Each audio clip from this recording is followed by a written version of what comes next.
First edition of the Tiverton Town Budget Meeting to order. Cecil is out enjoying sunshine, so he asked me as the vice chair to step forward and help run the meeting. So what I'd like to do is, as we normally do, we'll do the Pledge of Allegiance.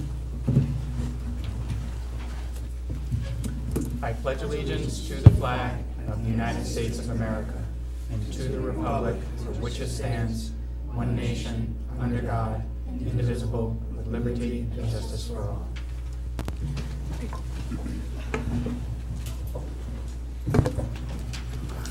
Okay, I'm going to take the roll. Thanks. You're welcome. Mr. Paul. Present. Mrs. Jocelyn. Present. Mrs. Janik. Present.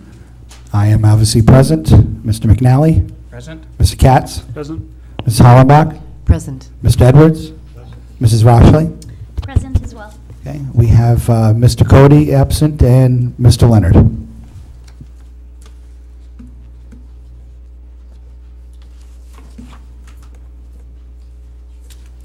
Okay, great. And as we had voted last time, we would have a period for open comment from members of the public.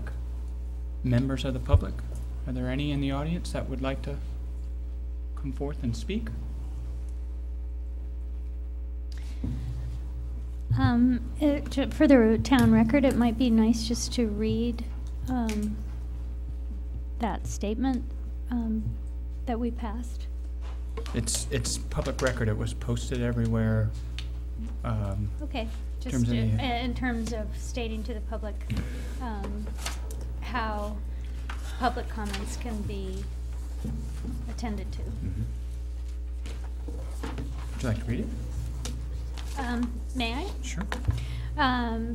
We've resolved that we will receive public comments. Members of the public can address the Budget Committee on issues related to the Tiverton fiscal year 2018 through 19 financial matters on the current posted agenda.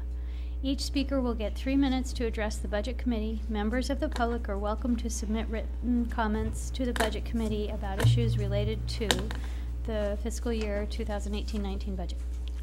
Thank you. So as we've been doing, and I think for some of the new people, I know you've been to some of the meetings before, but this process here, as we've been trying to, as Cecil had mentioned last week, is have department heads and representatives from the town council as well as the town administrator come in and talk about budgets to give us a sense of what's in them, why it's in there, any kind of questions that we have.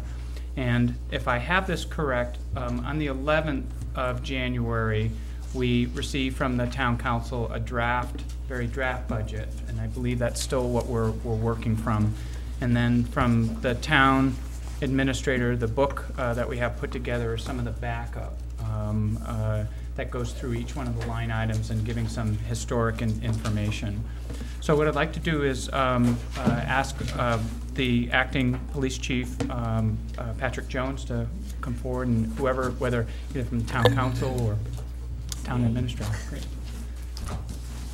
And are there additional copies? Yep. Thank you very much. Don't forget you. Alrighty. Great. From 39 down is the fleet that we have on the road right now. And we'll explain it to you as we go Great. along.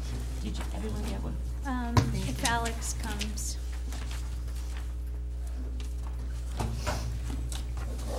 I asked Nancy to come up, but she said we can handle it, so we'll handle it for now. I just didn't want you to think I was sliding her.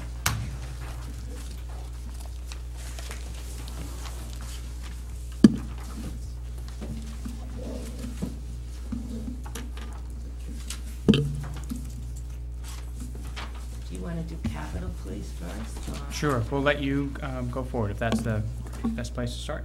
Mm-hmm. do you want to explain? Sure. So, good evening. Good evening. Welcome. Thank you. Thank you. This initial capital expense, and as you can see, there were several initial department capital expenditures that have been removed from the budget. The only one that we're concerned with now are police vehicles. Mm-hmm. There were, as you can see from the backup sheet that the council president handed out to you. That is a accounting of every single police vehicle that we have and the odometer readings to date.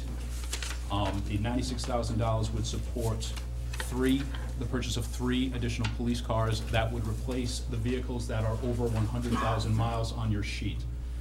And those vehicles are car 40, the 2012 Charger, car 45, the 2013 Charger, and car 49, the 2012 Charger.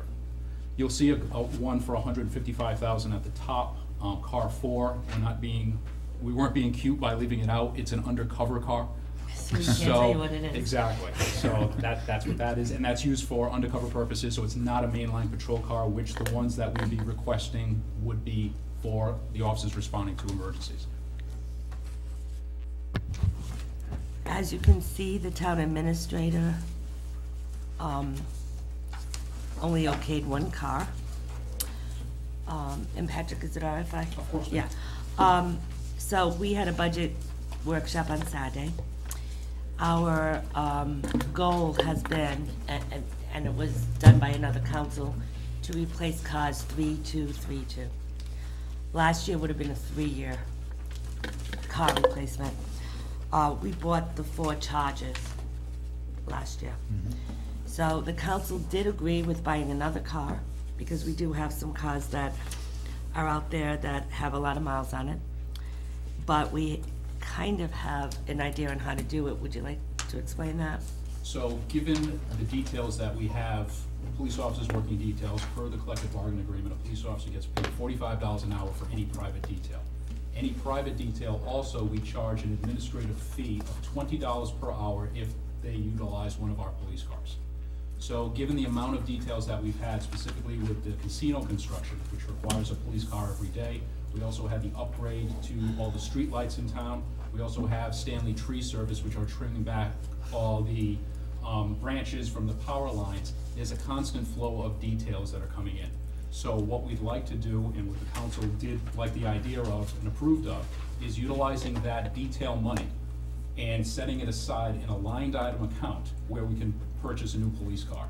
And we estimate the approximate cost of a police car is about $25,500, which would include all the outfitting and outrigging of the police car, to include cages, radios, that kind of stuff. And then once we hit that amount, I would approach the council, request for proposals or bids for the police car, and we're hopeful, given the current track that we're on now, that we'll be able to do that during this fiscal year. Now, if the line item that you need to watch on the police's budget, and I think I explained this all to you last year, it is the maintenance. I'm gonna try to figure out the number here. It's the vehicles, parts, and maintenance, correct? So the vehicle and parts and maintenance, if you track this, you're gonna notice it always goes up, and it doesn't make any sense because we're spending money, because the detail money goes in there. Because the contract reads that we're using our car, so you're gonna pay the vehicle cost of maintenance for that. So that number, I don't know if you all remember this, but last year it kept going up. We spent some of that on trash actually last year. Right now it doesn't reflect it, but we do know, how much do we have in there right now? It's pretty high. So instead of putting it in this year's budget, and the council hasn't really voted on this yet, but this is what we're gonna, the council talked about it last week. I think it was a little confusing on where we were gonna get the money, but now I think all the council understands we're not gonna spend next year's money. We have extra money this year. And it's not extra money, it's we're using these vehicles out, and the casino is using our vehicle every single day. And there's more too. They want more time, and there's talk about 24-hour coverage there. So that account is gonna keep rising. So we thought, to be fiscally responsible, we'd spend that money and replace the vehicle instead of taxing for it. So the casino detail would be this type of overtime? It'll be casino detail, definitely. Like Okay. every car you see when you come by Stafford Road, every day we're getting paid for that per hour. So instead of asking the people to buy us a car, we were thinking we'll spend that money, because That's what we are using that for. That's what they're paying us for, is to use our vehicles. So that fund would fund how many vehicles? We're gonna do one this year. Just one? Yeah, and then whatever happens to that money, the council will talk what further to do with that money. But last year, frankly, we did use that for some of our trash, and that helped pay for trash. And by the way, I do have a whole spreadsheet on what we pay, what money we use for trash when we get to that point, exactly where we transferred and how it was done. But, so that's what we thought. We thought it would be the most responsible thing to do, since we're getting this money because these people are using our cars. And there's other talk, right, Patrick? Correct. About cars. To date, we have approximately $32,000 in the account. And as you can see, we get funded $18,500 for the year for vehicle maintenance. We're just over 6 months through the year, and we're nearly 150% funded, or at least 100% funded. What we would do coming in the future, and as the president said, we anticipate all of this money to kind of continue into the future with the casino construction. Given the recent thefts that we've had on the property, the backhoe theft, we are in talks with the O'Bain, and they'd like to put a security detail there. And with that security detail, that would essentially go possibly 12 hours a day when they're not there. They would pay for the officers, we charge an administrative fee, and they would pay for the police car. Obviously, we don't charge any town agencies a police car, but any other outside agency from National Grid to the casino get charged the $20. And given the current pace that we've been keeping with details, for the year to date, and using fiscal year, not calendar year, we've charged $53,000 in details, right? So we could possibly fund 2 cars, and that would, but with the understanding, and I explained this to the council and they agree, this is a wellspring that we have right now, and we're very fortunate to have it. We're hoping in some way, shape, or form that it continues, but I can tell you in my experience that details are, they're come see, come go, they're like blue moons. Sometimes they happen and they last for a little while and they dry up. The other issue that the president made mention of was, we are still in talks with the casino. I know the president is in talks with the casino about security and the demands that they are going to put on the police department. The nice thing that we have is Twin River. Twin River is 3 times as large, so we don't anticipate a contingent force of police being there, nor do we anticipate any additional police officers. Any police officers that are there would be utilized and paid for in total by the casino. What we would also want them to do is, because we want to have a cruiser on site, so we would want them to buy us a car. We're talking about that. And they have done that for Lincoln. They've actually bought 2. So we would have them buy us and purchase a car, and we're gonna take the new car and put it on the road and give them one of the 100,000 mile cars. Because all it's gonna do is sit there and just patrol around their property. So again, another effective cost-saving measure. So if they're gonna buy us a car for utilization at the casino, the cars with 100,000 miles are already outfitted, they're ready to go, we could drive them over there today. And that's what we do for the detail as it is. So if they're gonna purchase a car, we'll take that car and put it on the road as a frontline car. Keep in mind, it's also the roundabouts coming, and that's gonna require details too. So, will all this money be put into the police department? It doesn't need to. And we'll be discussing this as it comes in and see what we can do with it. And I can't anticipate how much it's gonna be. I can't anticipate what we're gonna spend it for right now, but we're hoping to be able to replace some things without taxing with that money. So when you say when the roundabouts come in, That's gonna referring require to- another detail, So Yes, ma'am. again, to watch the equipment. Correct, and that'll be through DOT. and direct traffic and do whatever we need to do. I'm meeting with the casino, hopefully next week. My schedule's kinda getting tight, but either next week or the week after. I'm meeting with the president of the casino, their lawyer, and I'm also meeting with the state police. And we're gonna discuss a little bit more of what we need as details there and how we can utilize everything we have to help them. But so far, it doesn't look like we are gonna have to put out anything for that. And we aren't going to, quite frankly, so that's the way it's gonna be. But I am having meetings with them, and they wanna meet with me a lot, just to keep discussing on what they need there. But the police and the police cars are a big thing right now. It's also, we're also in contracts right now with the police department, and we are discussing in depth the detail there. Correct. I mean, so far, the negotiations have been professional, and we're hopeful, but we hope to have some formulation of exactly how this is going to impact the overall day-to-day operations of the police department, which it's our stance that it won't, or if it does, it's not gonna cost us money.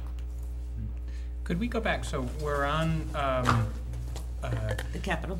capital, the request from department head, was 96,000, and that would be for 4 new cars, 3, sir. for 3, excuse me. But like I said, this is a 2-year. We're supposed to buy 2 cars this year. Correct.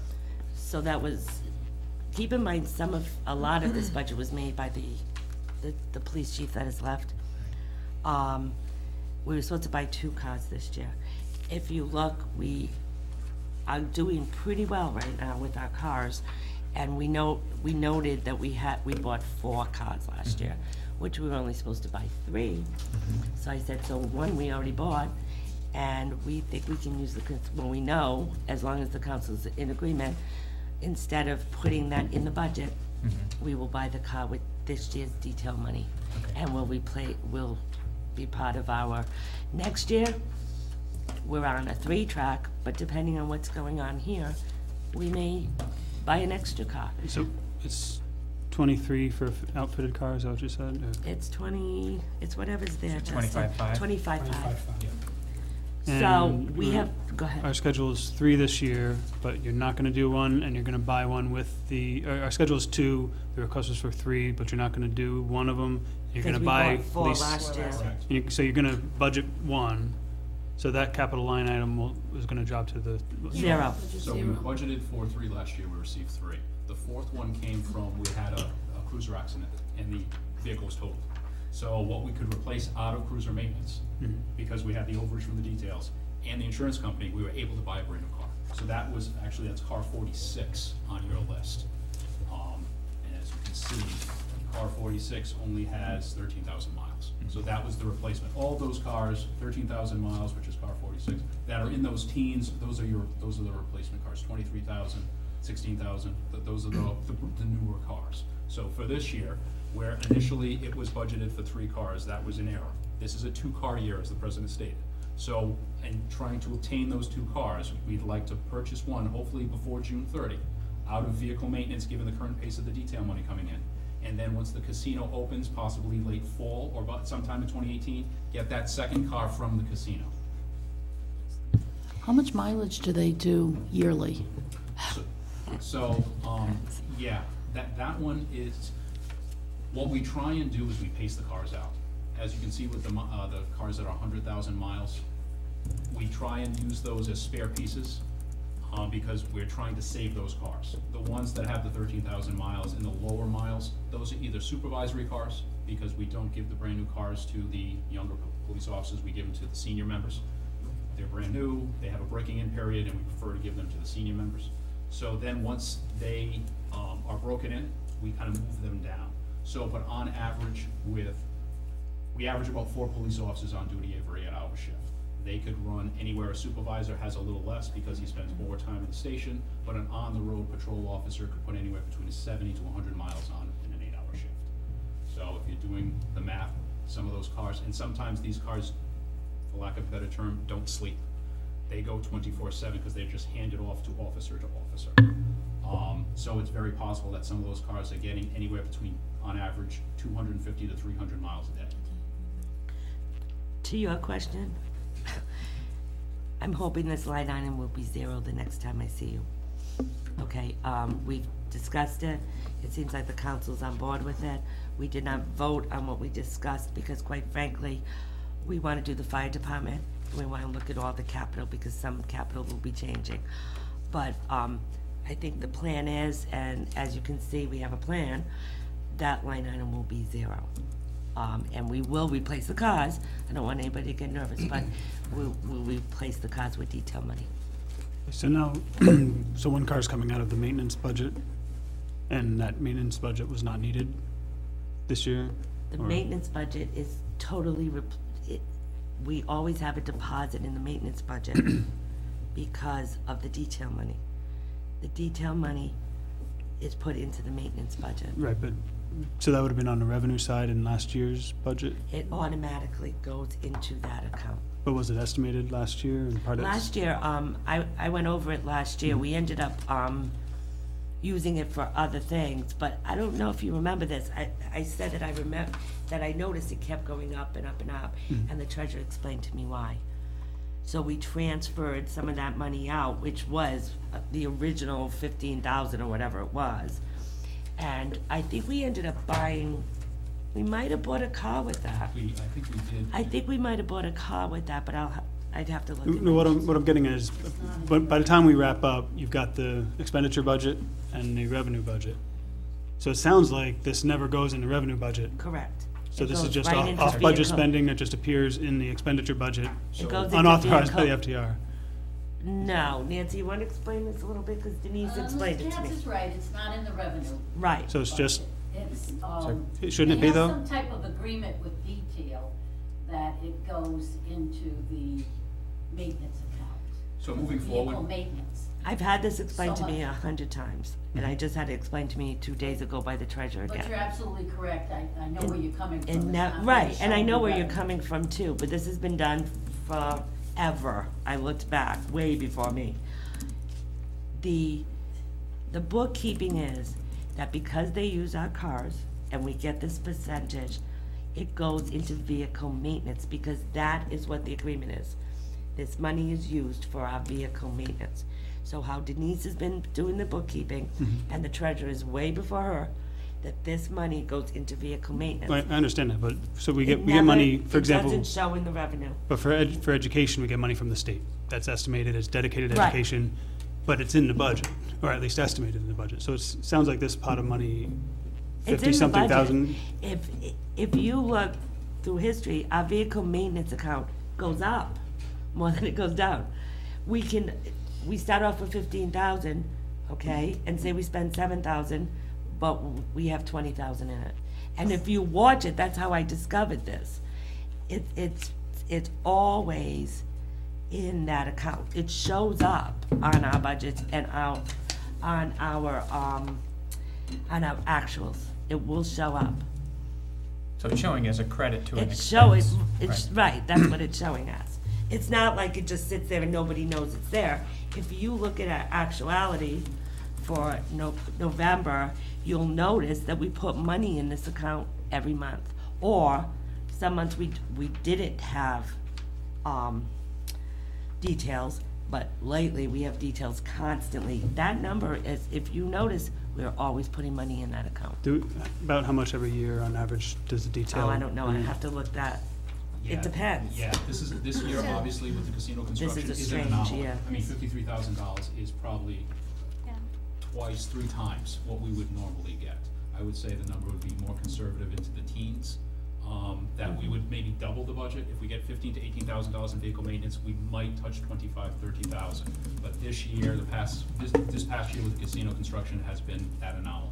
And I know when I was in front of the council, and the council had made mention of it as well, to your point, that possibly moving forward in the future in the interest of transparency, and with you making a separate line item, that would be cruiser fees. And having that, all of those monies directed to that account, so you could see what's in there. And so when we're making these decisions in the future about purchasing police cars, how much do we have in the cruiser fee account? And then we could see that, and that would negate any department head or capital expenditure request, because let's just take it out of there, and then it would just be a process of removing the money for the specific purpose of replacing police cars. Okay. Well, But the council does want to talk about that, like how much money do we actually want to put in like a cruiser account? Right. But I talked about this last year, it wasn't as much last year at all, but I anticipated we were gonna go way up, because I knew what was gonna happen at the casino. And that's what's happening right now. And if you look at our actualities under that account, you will notice that we deposit into this. So, on the one hand, this money is coming in, but on the other hand, the cars are being used. And so the money is really going to be needed to replace these cars that are being used, is that right? Correct. Correct. And on the other So, side. so while, immediately it looks like, oh, wow, we have a whole lot of money in the account, really soon we're going to have a whole lot of cars that need to be replaced again. There's the rub.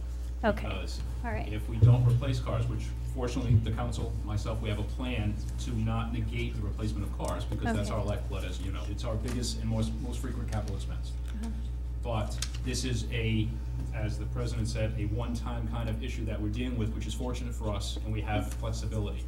But what has been done in the past with the vehicle maintenance, on a year that we might only make a couple $1,000s because details are running dry, those also take place when we have cars that are over 100,000 miles, they're out of warranty. We buy cars and we add the 3-year warranty on them. It gets us to that 7,500,000 mile mark. But now that they're over 100,000 miles, as all of us know, one catalytic converter is $2,500. A transmission could be $3,000 to $4,000. So any breakdown, and when we need these cars, we're going to take the expense, and that expense comes out of vehicle maintenance. And quite frankly, we have in the past, like a lot of, a car that goes down, we've had that money in there to do whatever we had to do with it.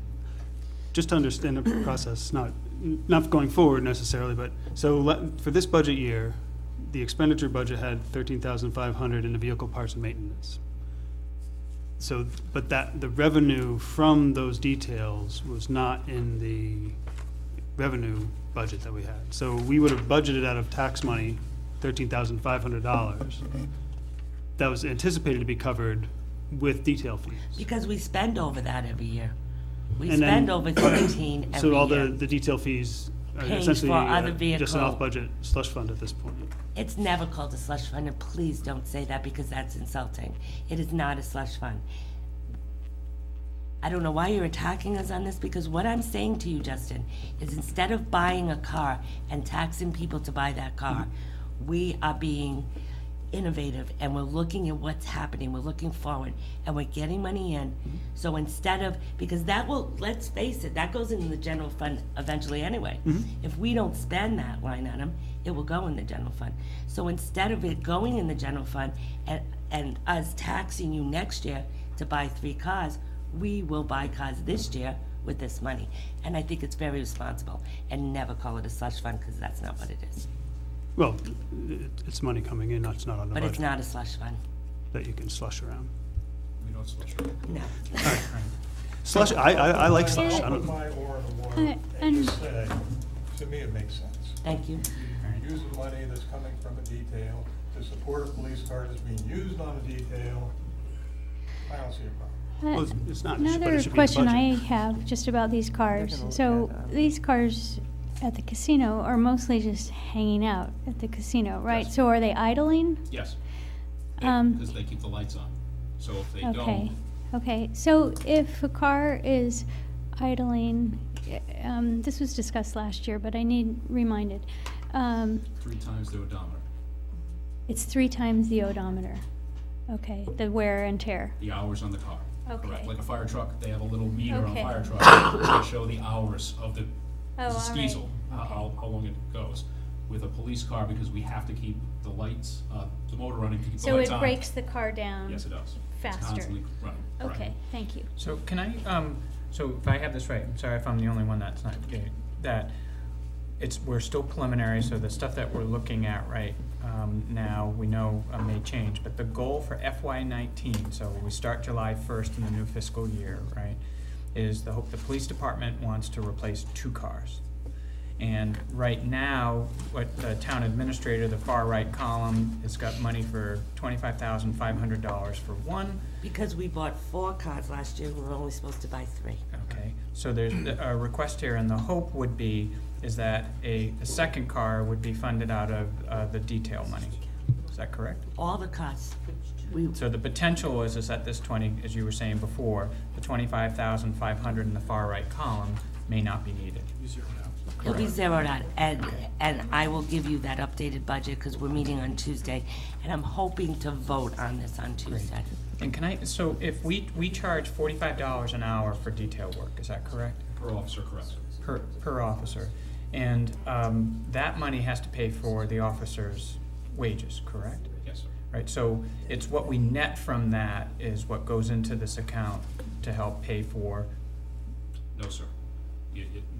The $20. Yes. So, right, we actually charge $54 an hour. 54, okay. $54 an hour covers the officer's FICA, insurance, and an administrative fee to the town.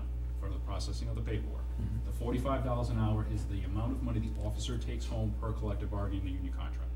Okay. But we charge all the details, with the exception of town details, $54 an hour. So we're charging Gilbane and the casino company $54 an hour.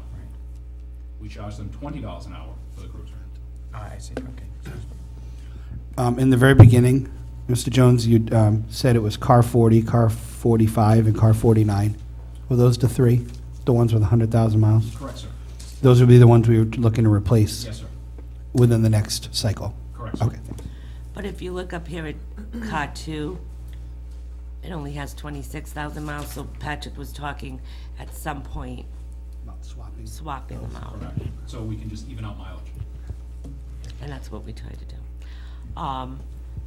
So what we are trying, this budget is high, so we're trying to find savings the best we can. That was one of the ideas. I think it's gonna go through. So I just wanted to tell you that we will the minute we vote, I will start giving you things. Because the DPW, we'll talk about it later, needs plows. So we're trying to figure out how we can buy them plows and find cars for them. Can I just ask a quick question? What are some of the older cars used for, like the 2006 Taurus, 7 Taurus, 2002 Mountain? So those are administrative cars used by the detective unit. So those are Tauruses. They're non-emergency cars. They're equipped to respond to emergencies if they need to, but those are the detective unit. The other one, as you can see, the 2010 Charger Car 3, that's the court car. So that's an old That police one car was- yep. that we converted into a car, so when we have to transport people in custody in Newport. So that's one of the ones that we use, and all of those cars administratively are just old program cars. Is that the same thing if you have to transfer to like the ACI, you use one of the older Yes, ma'am. vehicles it's got? Yes, ma'am. And I know going forward, and I mentioned it to the president too, because as those cars start to age, as you can see, they're creeping up. Maybe possibly going forward, and I know other police agencies do this. Do you is auction them? We actually bring them down to other agencies in town, other department heads, so we get the most use out of them. And if the code enforcement officer, or the tax assessor, he or she needs a car, the senior center clerk, we try to keep them in town to get the most use, but possibly moving forward, leasing them or getting a group of cars that we're just doing a lease, and I know some police agencies do that, for the administrative cars. They'll buy 4 Tauruses, it'll be the price possibly of 1 car or less. We can put all our radios and equipment in it, and then get 3 to 5 years out of it, and then just pay that price over 3 to 5 years, and we get 4 or 5 cars. Do you ever, as a town, do auction on vehicles to Yes. try to raise, Yes. We do. revenue? Yep, we do. Is that what she's asking, what you do with the older above 100,000 mile cars? You sell them? What, did I miss what you do with them? They go to We other use them in agencies. other places where Okay. people don't But drive you should around. get paid for that, right? You sell it to the other department. How does that work? No? No, it's all one. It's all one, It's all okay. one. Okay. Yeah, Okay. they don't buy the cars, they kill it. It just seems like that the police department The should, police would make a lot of money if they. no, I did mean, that. it just seems like since their budget paid for it, then it goes out of their budget, But right? it's all town money. Okay, thanks. I just need that explained, thanks. So is there any more money in drug forfeiture, drug seizures? There is. Because I think in the past, we've used that for vehicles have. too, right? And I believe if you look at the 210 Ford F-150, I believe Chief Blakey purchased that one out of. Which one? That's car 38. Yes, absolutely, he did. Yeah, he did. That was kind of recently. Yes. October, I think. Yeah, right before he left. So were there, so in terms of cars, if there's other questions, certainly can keep going, but looking at, Well, I just wanted to, could we, at least this year, when it's expected to be a lot, have an estimate of the revenue from these details so that, I mean, I appreciate that we're not gonna be taxed for a car, but I'd still kinda like to Sure, see it go yeah. through the budget. And you'll see it in our actuals every month, but yeah, I'll have Denise put something a little better together.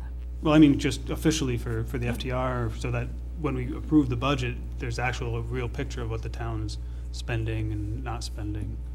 I think the picture is there, though. I just, okay. I'll talk to the treasurer, see if we can make it.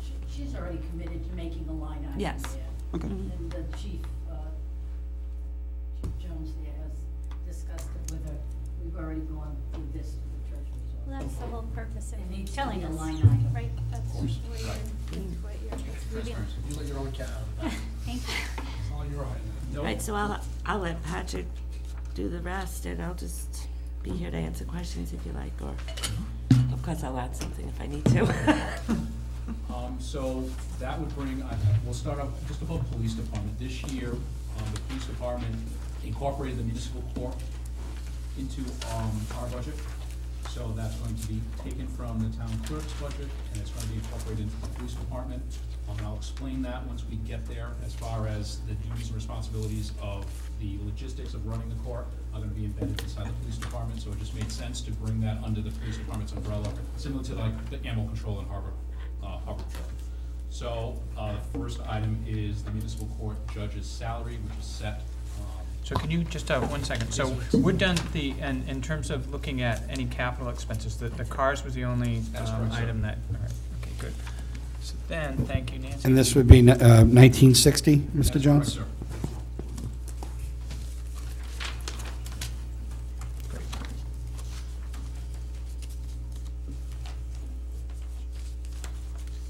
All right, and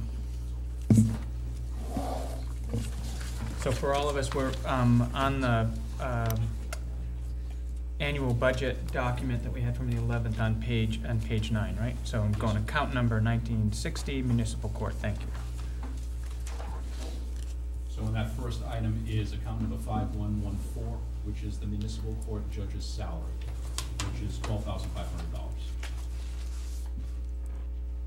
And that's basically set by the town, set by the council. So, and it has not seen any increase, it is the same as it has been in previous years. And your next item is 7423, which are the supplies and miscellaneous. That account essentially takes care of all of the logistics of running the court. Postage, paper clips, anything that you would have made associated with like an office type of supply would come out of that account. All we're asking for is the same that we've received in the previous year, $2,500.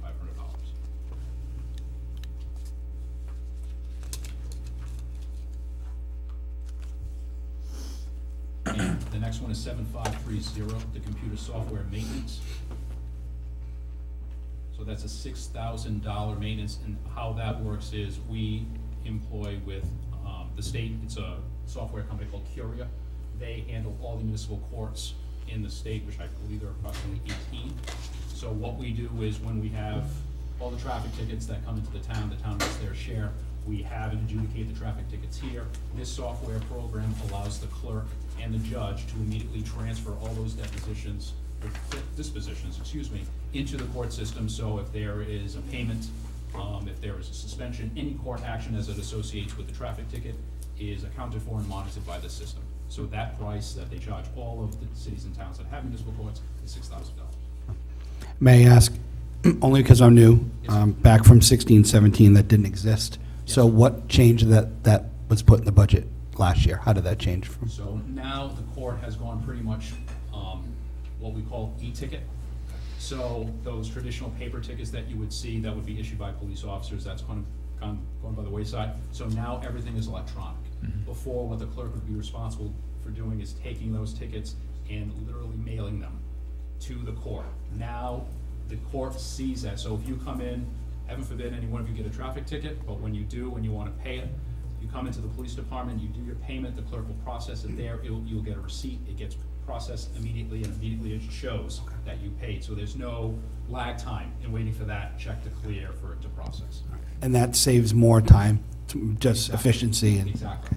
And also, I think I know, there's been a big push, as you know, with the Registry of Motor Vehicles, with their computerization and their computerization issues. This is part of that this software will integrate with that. So if there's an issue with someone who receives a ticket, or if the judge issues any sort of suspension, that'll be instantaneous and immediate. Can I ask a question on the revenue side? So if you got tickets that are not parking tickets, speeding tickets, things like that, Yes, ma'am. are those part of municipal court revenue? Or are they part of police station, or the police They're part of the department? general fund revenue. General fund, Yes. okay. So, wait a minute, Is that part? any police ticket is now going to be sent via email? Is that what you mean by an e-ticket? So when, the police officer is still going to give the person receiving the ticket A physical ticket? the violator, for lack of a better term, that's what we call them, a violator ticket. So Okay. you're going to get, we have printers in the cars. So Okay, they good. get a printed ticket, but then we're not printing out any more tickets in the station. Like it used to be copies, there are no more Okay. copies. The Okay, violator so gets a ticket. everything else is And then you can pay it on- electronic behind the You scenes? pay it Okay. online. Nancy, can I ask you, so that's part, is that part of the municipal court fees? That 40,000? I think it's 40-some thousand already, yes. Yes, okay. Thank you. Now, the state receives a portion and everything else, but that, what you see when you're looking at a revenue statement, that's simply the town's portion. Thank you. So that would end, those three items would end the municipal court 1960 portion of the budget for a total of $21,000. The good news is you didn't have a lot of acknowledgements of anyone who understood how any violators, like, oh yeah, I know what that electronic ticket's about. All the hat one. All including police work. It was good. Can I just make a comment on that? Originally, that was kept separate because when the court began in Tiverton, because not every community has traffic court that we do. We also do zoning in the court as well. That was to make sure that the expense of running a court in town would be warranted with the revenues that were coming in. And it has, it now more than doubled what the expenses are, so. Great, thank you. Eventually, I would imagine the police department would just absorb the judge somewhere in there and you probably won't see a municipal court section.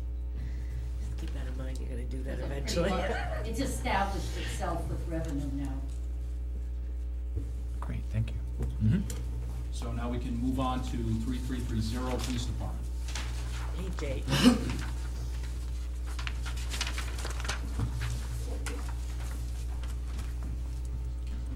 And the first portion are salaries. The first one is the police chief's salary, which is set by contract, set by the council, and that's for what it was currently, $91,655. So that would be Chief Blakey, That's correct. who had been with the town how long? That's correct. How long had he been with the town? 14 years. So you're not budgeting a reduction? We are gonna talk about it depending on who the candidate is we hire. We have interviewed, we're down from 10 to 4. We had 4 applicants interview. We have a panel of police chiefs from other towns that are actually asking the questions. The council's listening in, and so is Nancy. We are hoping to whittle it down and have a final interview within the next week or so. Did you apply? You did?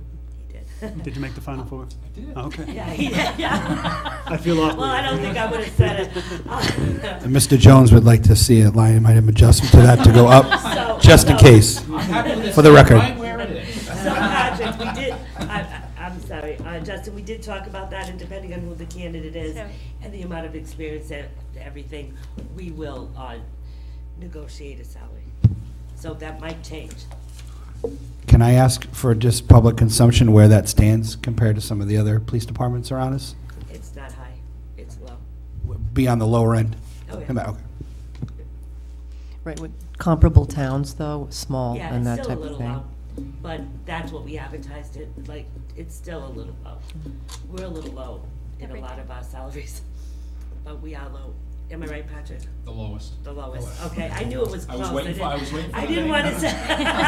But thank you. I thought it was, but I didn't want to The speak, lowest. but we are like the lowest, and that's compatible towns. We have looked at that, on several occasions. And you'll be replaced in your current position where you do move up? Is that, We will be hiring a captain if we need to hire a captain, yes. I'm not giving anything away at this meeting. What we are working on, though, is currently the captain is in the negotiation, in the union. We are working with the police department to, and the union to not include the captain in the the bargaining unit. For many reasons, it works out better when he's not, and I'm just learning why. But that's all of this is being talked about right now. Go ahead, Patrick. So, Great. the next item, and these are all salary account for police, 5101, the next one is the captain's salary, which is set by union contract, and that is 67887. I will note, as I noted when I made my presentation to the council, and as the president has just stated, we are in negotiations with the IBPO, which is the Police Officers Union. Their current contract will expire June 30, 2018. These numbers represent a 0% pay increase. So there is no built-in pay raise as of yet, because obviously we are still in negotiations with the union. So, but these numbers reflect that, just for the record. Yeah. I'm sorry, they reflect how much? 0%. Could that change for this fiscal year? It could, obviously. And that's it could be in weeks or months? We don't know that. So it's just something that's up in the air for as long as it's up in the air? Right, but right now we put Till then. 0 here, and we may negotiate it to be 0 this year because it's budgeted, and then go up. We have done that before. And- The second and third year is a bigger increase. And that could happen after an FTR? Could be that late? We're hoping not. Yeah, I don't. It could, but it probably won't. Correct, sir. You hope it would. That negotiation is going very well. It's, Patrick is there, I'm there, Nancy, and Tim Cavassa, our labor lawyer, and it is going very well, I have to say, and I think Patrick will agree, and Nancy. Yeah, it's fine. So we're hoping for the best. Can I ask, not that I have a particular concern about you, but as a procedural matter, you're a member of the union. Correct. He's only And you're- advisory. I don't So- speak, I don't sit at the table. No, I'm there he's to just speak about- historical, because a lot of times we have questions and we don't have Chief Blakey there, and he's only there as an advisory to us. Great. The next is lieutenants and the lieutenant salaries. So that number represents the funding for 4 lieutenants, 3 uniform lieutenants and 1 detective lieutenant. So just for logistics, we have a lieutenant assigned to every shift, every 8-hour shift, and we also have a lieutenant that is assigned as the detective lieutenant, and he is the commander of the detective unit. So that is 4 lieutenants. Why, that one's going down drastically. If you can see, that one's going down, but the next one, sergeant, has gone up, Okay. and we'll talk about that next.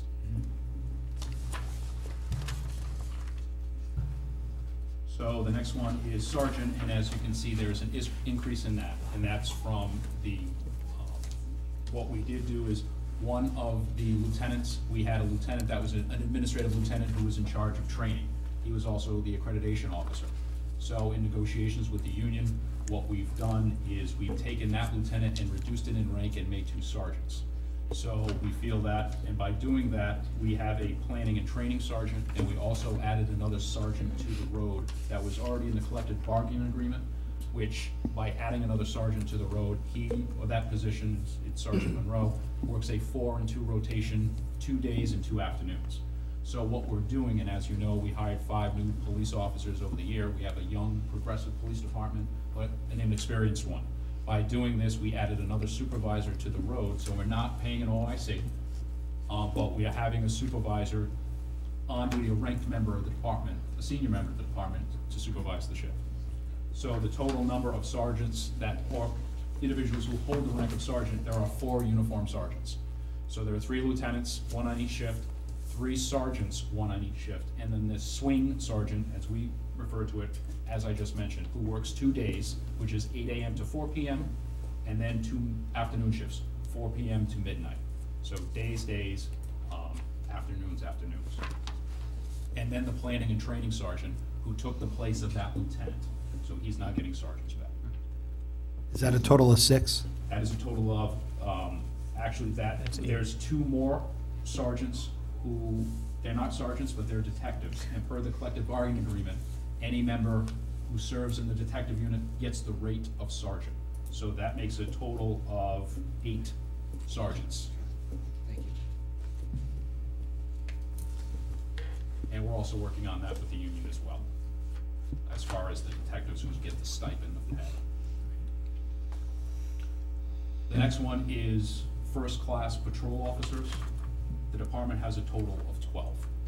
during And can I, this. excuse me, Chief Jones, is, just for those of you in the binders, there's the backup, that helps any of you, that is going through in terms of looking what the total numbers are and, what's been approved in prior years. And thank you, Nancy, they're tabbed, under Police Department, so, just so we're following.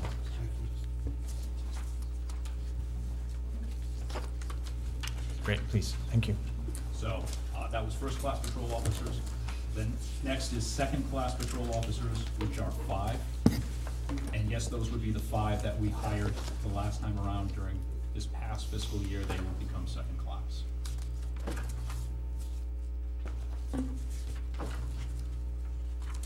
I ask about that? I was trying to remember last year in the budget session, I remember talking about, I think we were requested to budget for unemployment because we weren't necessarily going to take all of the applicants who applied to be police officers in Tiverton, and then they were all kept. Am I remembering that correctly? They were all kept, yes. So They were all capped. I'm not sure your questions. no, I'm wondering. Well, my memory is that was a change from what was budgeted. Is that correct? That we weren't going to keep them all, but then we did. You're absolutely right. We lost, how many retired? There was some that were going to, three retired. And Um, how many of those were not expected retirements? They were expected. Yeah. They were expected, those 3. So we thought we would need 3. The police chief hired 5. The council, the majority of the council decided to keep the 5, which was only 1 or 2 extra at the time, because there still is somebody out there that is maybe leaving, and there's a couple that we know of that have applied to other police departments. So the council, as a majority, decided to keep the 5 because of, we thought that there might be openings. So keep in mind, to go through the academy is a long process, 18 months until we get them on the road. So, and we already put 5 of them through, and we suspect there's gonna be at least 1 more retirement. And people are applying to other places because we don't pay the best salaries in Rhode Island. So the council, as a majority, decided to keep all 5. I'm sorry, Mr. No, go ahead, you go first, it's The fine. initial number was 6. Right, and one left. 1 left the academy. There were 3 retirements and 1 transferred to another agency. So the issue that the council dealt with was that 1 extra Right. officer, which I know Chief Blakey made the presentation to the council, that given the length of time, as the president just stated, the academies run 2 a year.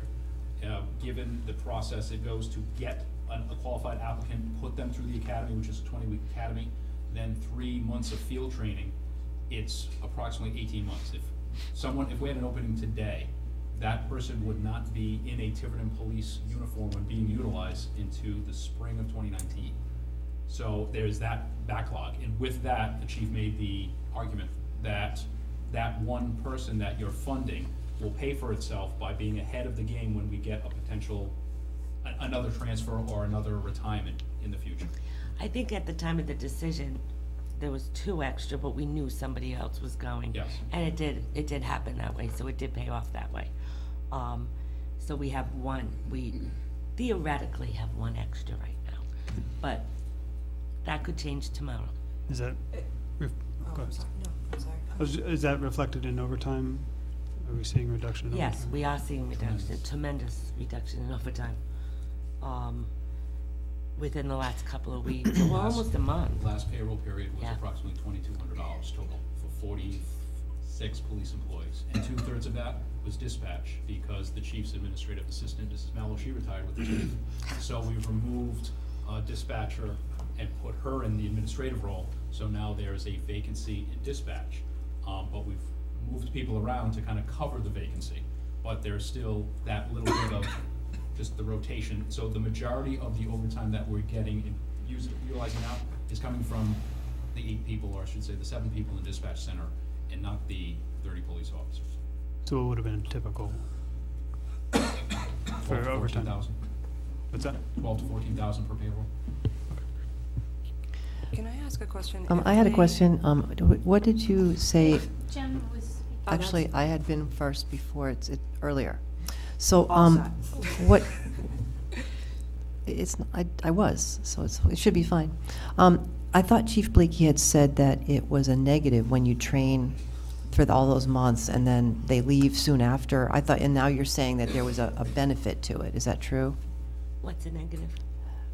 That's what I just thought he said. He said, oh, well, we train these people and then they leave. That's kind of what we got from him when we visited last year. Well, because they leave because they go to a better salary job or a better, something they were looking that's different from Tiverton, and that's why it's a negative.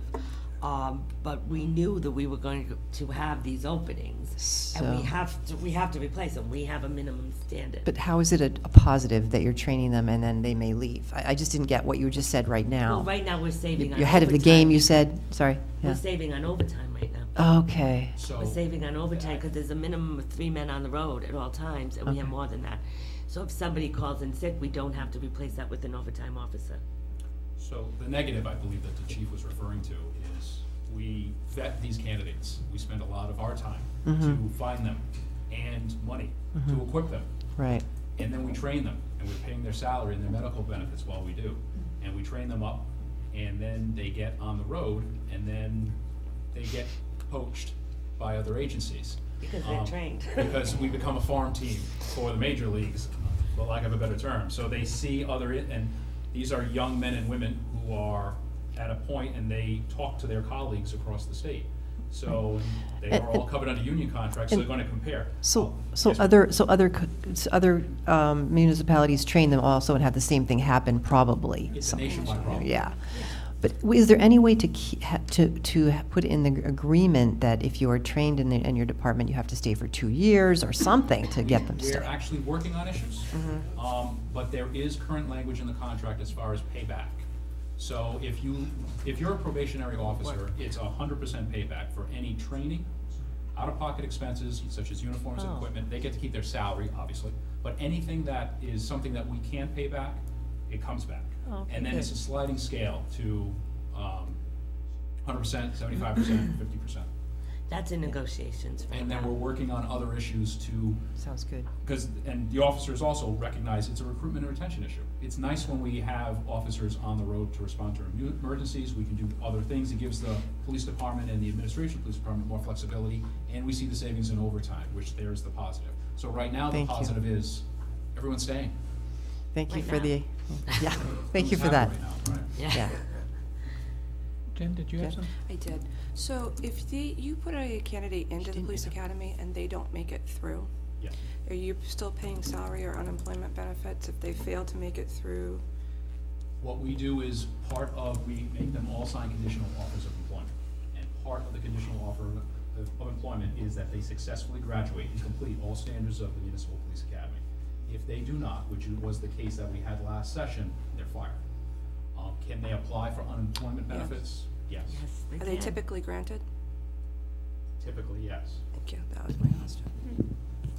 Hopefully, a lot of them do make it. We don't lose. Right, No, right. that was And the what I nice was- part about it is these are young men and women who, they're devastated when they don't pass, which was the case with this young man who was devastated. They want to be in law enforcement. So the time that they bounce back, sometimes what happens, and we put them in, they're an investment for us. We don't want to see them fail. So the time that it usually takes for them to get trained up again and picked up, going to the next class is short. They can re-enter, correct? Yes. Great. So that will take care of, the last one, I'm sorry, I was gonna say that takes care of police officer salaries. The next one is the school resource officer. And as you know, there's an agreement between us and the school department that pays for this salary. They also pay for half the salary. That covers all total costs. So total salary, benefits, pension, FICA, health insurance, and we split the costs. There's also, so during the off year that the school resource officer is not in school or any school vacation, he's utilized on the road and counts towards staffing. Right. And so in this line item there, we show a revenue to offset this. Correct, sir. Correct.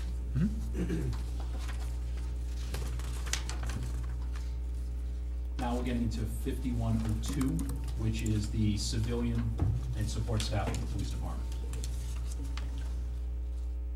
And you'll see that the first one is the one senior records clerk, and this will get into an explanation of what we did with municipal court and how we absorbed it, and how there was a part-time clerk or a clerk that was responsible on the town clerk side, and how this is going to be addressed in the police department, and how we're taking over those duties.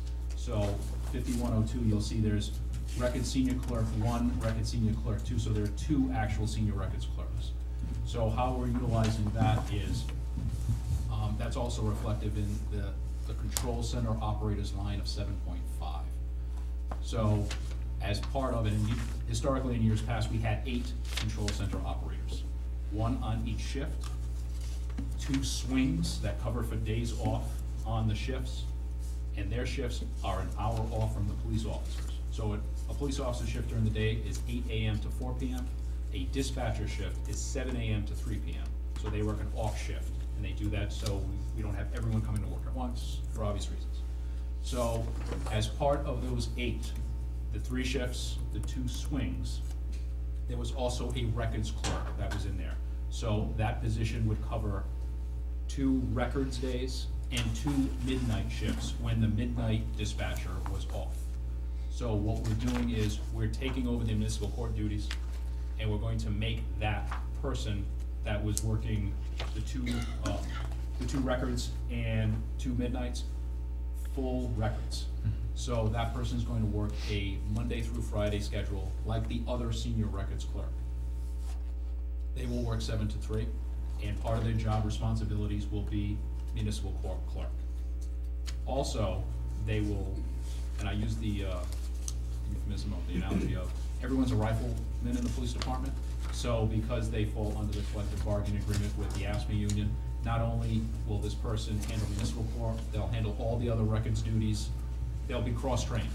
And in the event that we have an opening on the dispatch center, someone calls out sick, the records clerk goes into the dispatch center so we don't have any overtime in the dispatch center.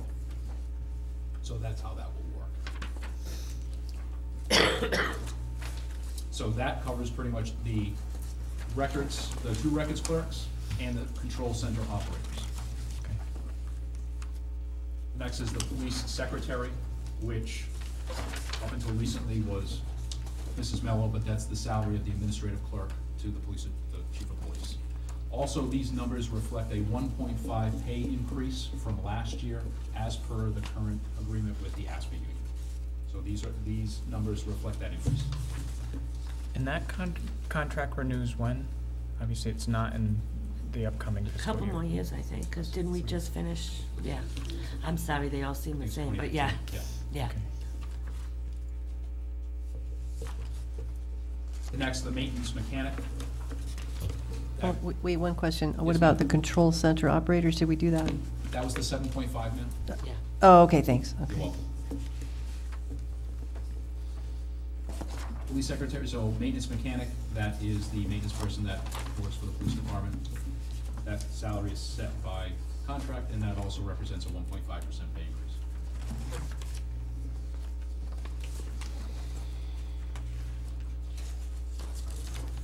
The school crossing guard, as you can see, that's an increase. This position is on duty in front of Pecasset School. That's the only area that we have a school crossing guard, because obviously all the other schools are off-road. That is on the main road. So the person that we have doing it, she's doing a fabulous job. I don't know if you see her during the day, or I have children who go to Pecasset, but she's there rain and shine. This would represent $1 an hour increase. So she's currently getting $13 an hour. We'd be giving her $14 an hour. This is a non-benefits, non-union position. She's on duty for 2 hours a day, only during the school year and only when the school is in session.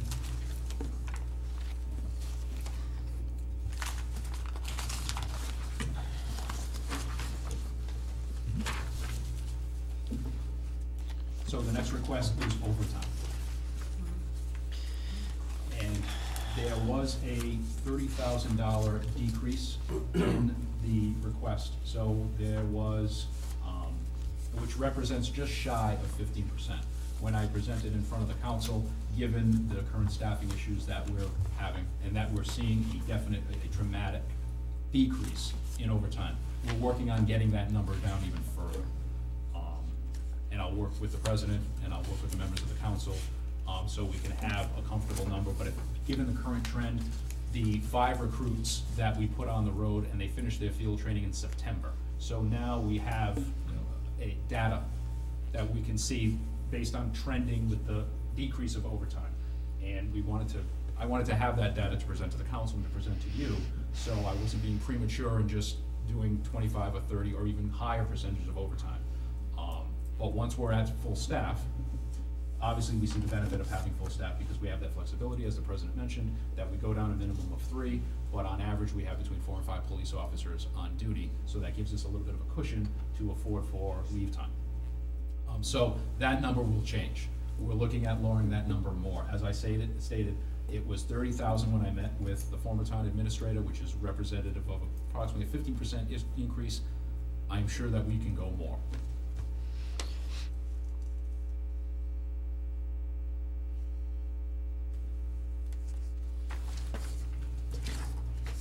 And can I, on that, what drives this number, I could guess a bunch of things, but it could be people leaving positions that we then have to hire for, could be illness and injury type of thing. So most of it's driven by that, as opposed to emergency situations where people have to extend hours on a shift or things. Is that correct? Correct. The majority of as you can imagine, there are certain times of the year that are busier than others. And not to overuse this, but as the president knows, we're talking about these issues in contract talks. Right. To look at our busier times, when is the most leave time being utilized? And as you can imagine, it's between Memorial Day and Labor Day. But also given the fact that police officers, along with other employees, have leave time that we currently have a policy of use it or lose it. So, and they're not going to lose it. I think we can all recognize none of us would. So with that, it all comes at once, and then our staffing numbers go down, and because we don't have a choice, that will create overtime. Yeah. And then also, given the fact that we have crimes that go on and emergencies that go on, and that's what obviously that you all recognize that overtime is built in for. But there is a component that has leave time built in. And I will also state that we also, as all of you know, run police fire dispatch. So we're the centralized dispatch for the town. So that comes under our budget and that line item as well.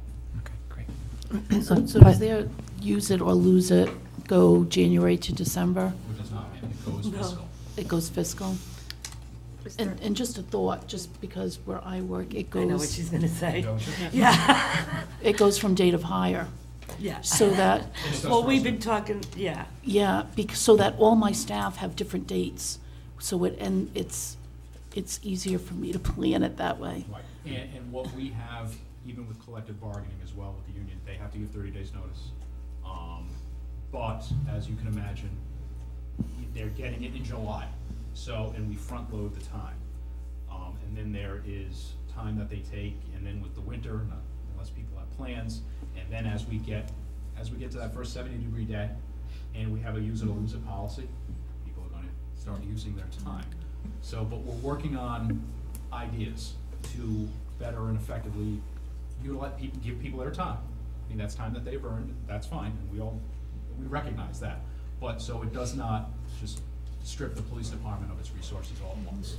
It's like you said, Deb, so that not everybody has to use it in July or in June, or they're gonna lose it. Right. So we're trying to figure out a way that we can help that. Well, if you go by date of hire, it does, it spreads. Yeah, out. but it's all contractual, so Yeah, no, I dealing with understand. Yeah, but they still want it in the summer, and so could you do something where you just make sure that they don't all take it at the same time? If some one person's Yeah. already reserved it, then. That is department you- policy and also in Mhm. the union contract, that the police chief can limit the Okay, amount of people who are on leave at one time. okay. Is Thank there a you. buyback feature? No, there's not. There's also comp time, isn't there? There's comp time. And how does that play in? Comp time cannot create overtime. So if, and I would do the schedule, if there was 3 officers on duty, which is the contractual minimum staffing, and you wanted a comp day, it would not be approved. And the officers know that. They can't take a comp day if it creates overtime. But comp time saves on overtime also, because instead of overtime, we give them a comp day. So it's It's a balance. And does that expire? No.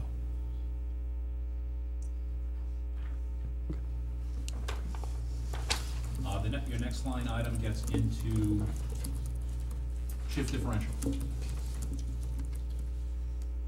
So both AFSCME and IBPO employees enjoy a shift differential. Those who work the midnight shift, officers working the midnight shift, which is midnight to 8 a.m., receive 35 cents extra an hour. Those working 4 p.m. to midnight receive 50 cents an hour, and the AFSCME employees, because their shifts are different, 11 o'clock at night to 7 o'clock in the morning receive 25 cents extra an hour, and civilians working 3 p.m. to 11 p.m. receive 40, and that's all contractual.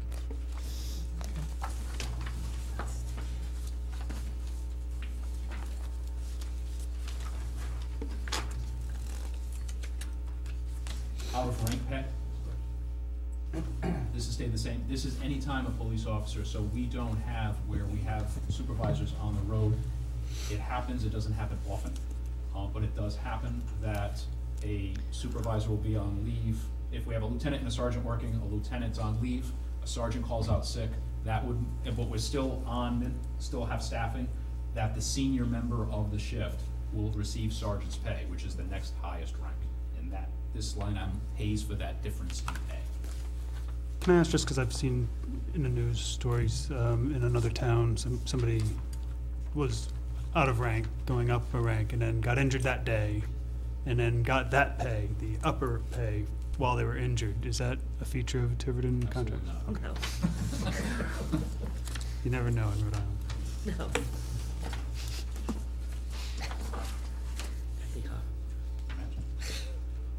Your next line item, holiday pay. So this funds per collective bargaining agreements that exist with the AFSCME unions and the IBPO. AFSCME employees receive 15 paid holidays, where IBPO employees receive 13. And that pays for those holidays.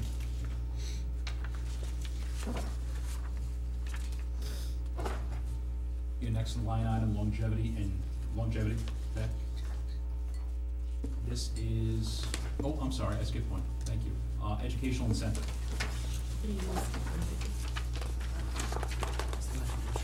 Nope. No, longevity's next. Oh, You were right. Longevity pay. This is also under collective bargaining between the IBPO and the AFSCME. I broke it down in your book.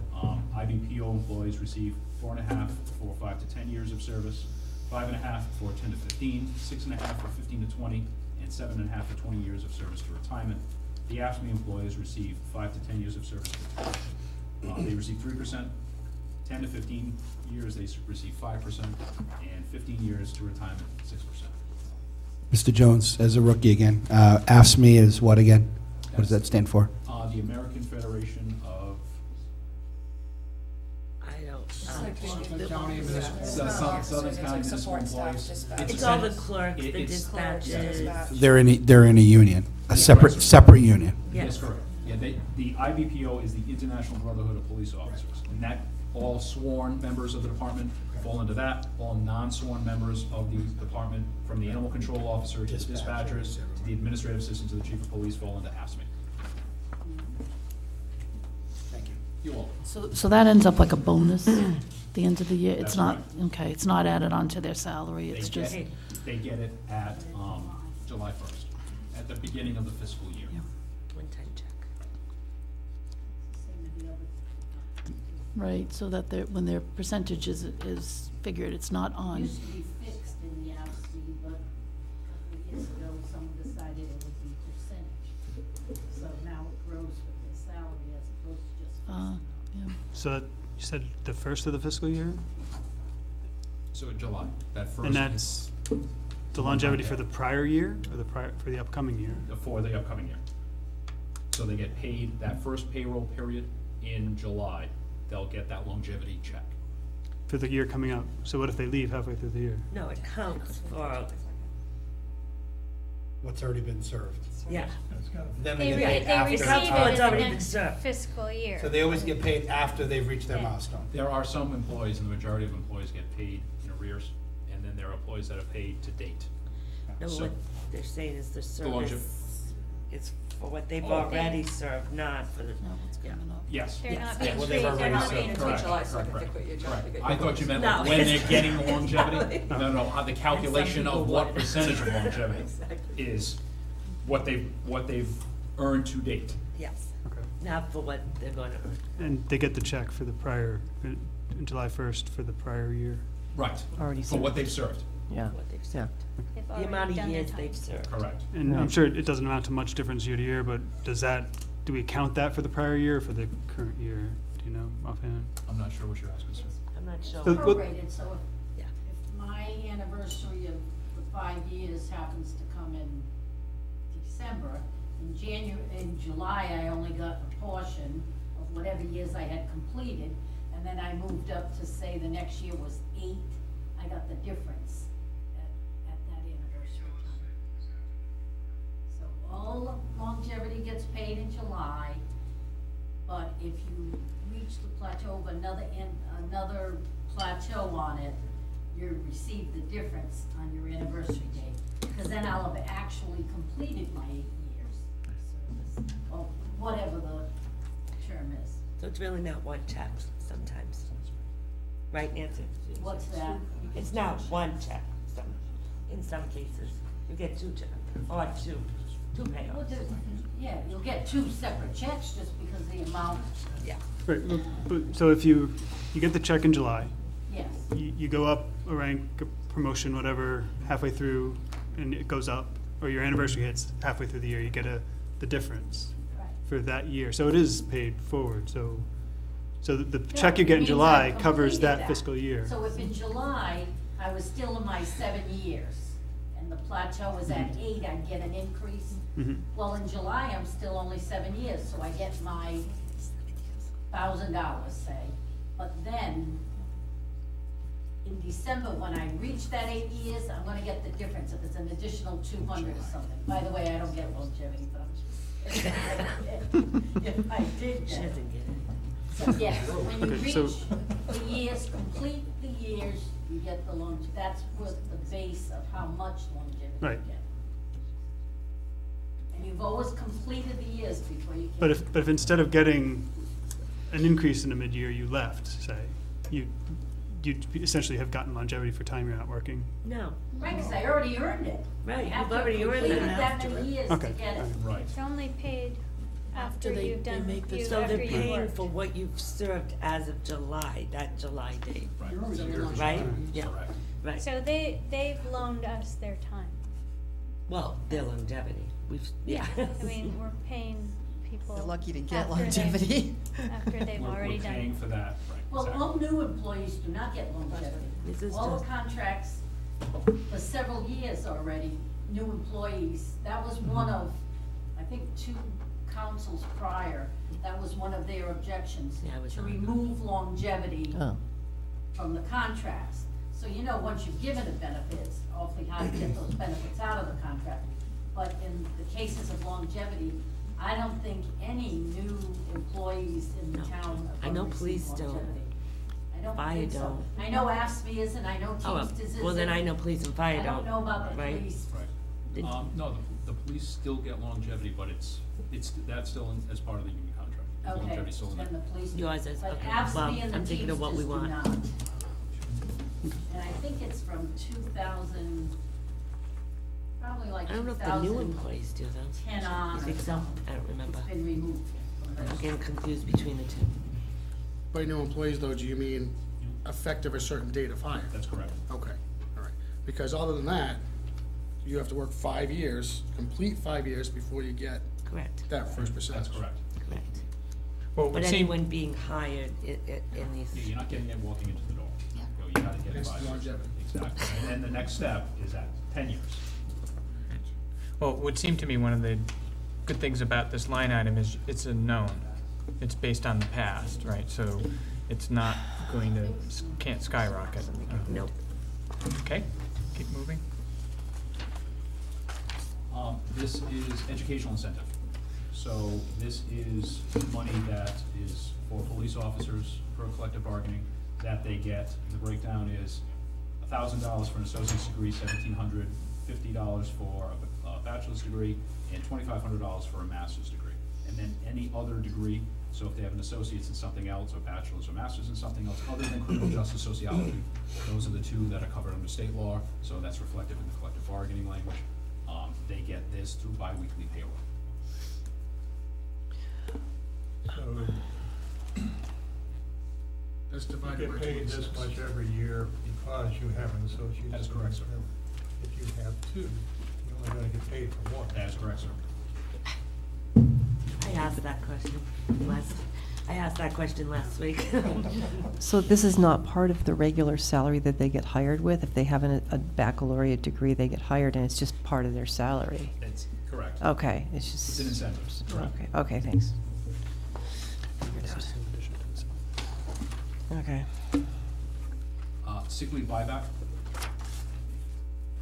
So this funds per collective bargaining the ability for police officers to buy back up to 10 days of sick leave a year. This is something that we approximately May will send out a memo to all the police officers to let us know. So obviously we know what we have to encumber as far as who is going to buy sick leave back and who is not. And that number, some days we get, and as you can tell, and even from years past, sometimes we have a glut of officers who want to buy back sick leave, sometimes we don't. This also, per the collective bargaining language, specifically says that they can only buy back time that they have not used or is utilized for the year. We have been a little more flexible with that for obvious reasons, because also per collective bargaining, they are allowed to accumulate up to so many days, actually it's 100 days, that they can take in retirement. So if they can, we'd much rather pay them now for sick leave than pay them later. Because likely, once they reach retirement, they're at a higher rate of pay, or possibly at a higher rank of pay. So those sick days today will be worth more later. So if they want to buy them now, I'd much rather pay them now than later. And is there anything stating how long they can go before they do that, or can they just keep making those? Buying back? Yeah, They can buy back 10 every year. 10 every year. Yes, sir. Okay. And only officers, correct, support staff? That is correct, they dispatchers, cannot. No. And they can carry up to 100. They can carry, new hires can carry up to 100, and then other officers can carry up to, there are some that are grandfathered in up to 200. It's very expensive when they leave the door. How many do you get a year? Whoever said that? 17, Whoever 16, negotiated that one? Very. And then, that's just sick, and then comp time, how much comp time are you allowed up to? 245, And then vacation depends on how long you've been there. correct, ma'am. In the $30,000 that's requested is a conservative guess. So if we look at, in FY17, the actual amount that we had to buy back was $11,671. Or is it a worst case or a best guess? Best guess, this also incorporates, remember, more employees. So we have 5 more employees that we're accounting for that have the ability to buy back 10 days, even though they're at second class.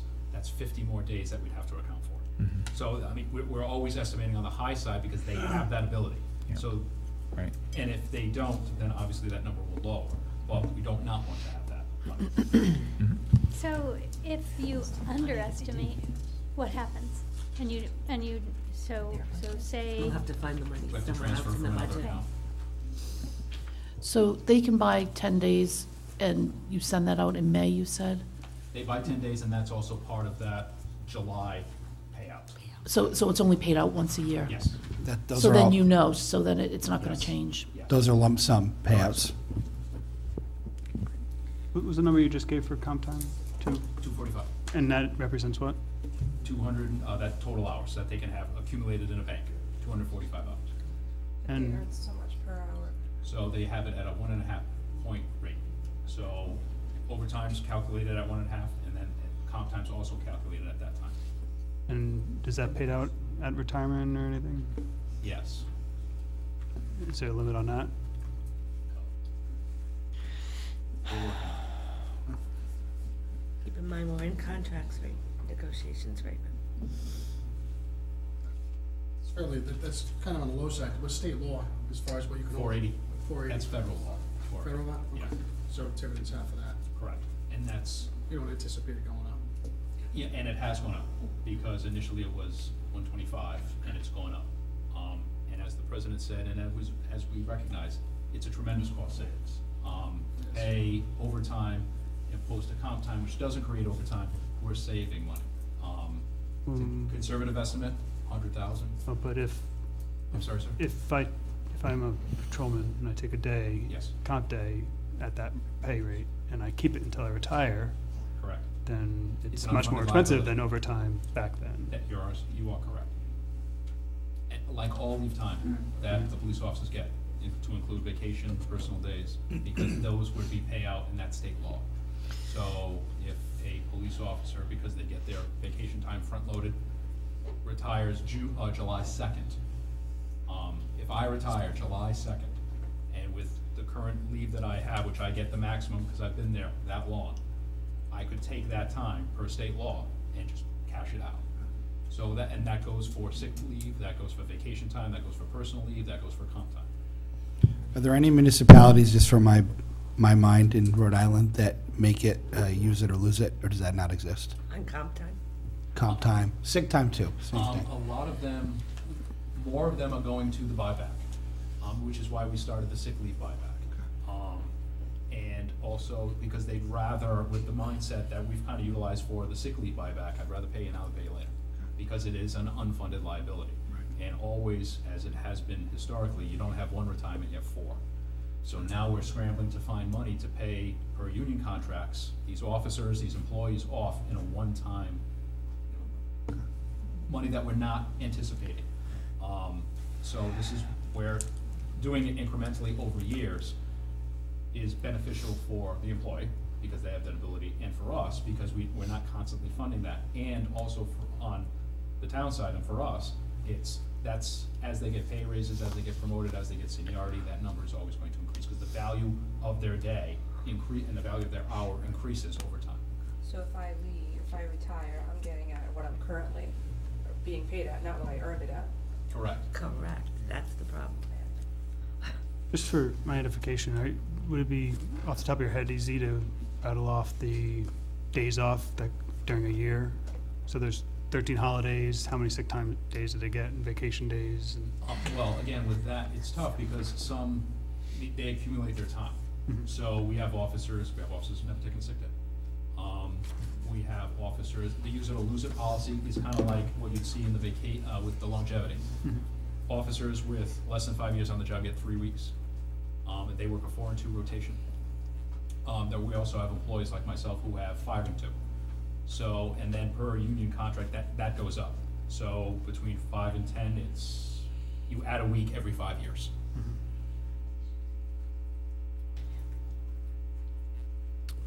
Great.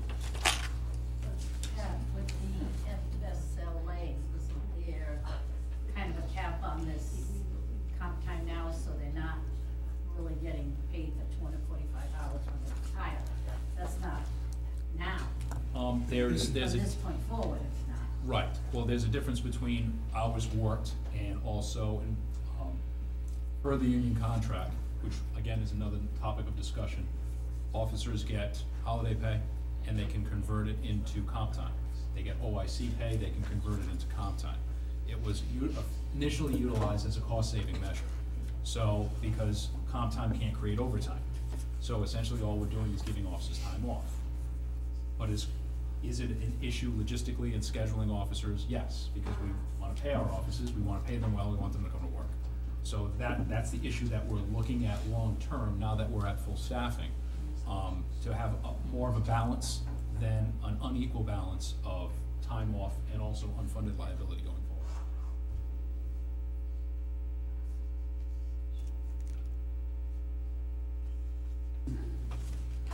The next item that I have is holding allowance. So this number accounts for, through collective bargaining as well, both with ASME employees that wear uniforms, and all the employees wear uniforms in the police department, including the police officers. They receive, as part of that fiscal year starting July 1, $1,350 for purchase and the maintenance of uniforms. The animal control officer and the mechanic, we partner with DPW. so they wear uniforms as well. So that's a yearly cost of $2,700. They don't get that money, they just get the uniforms.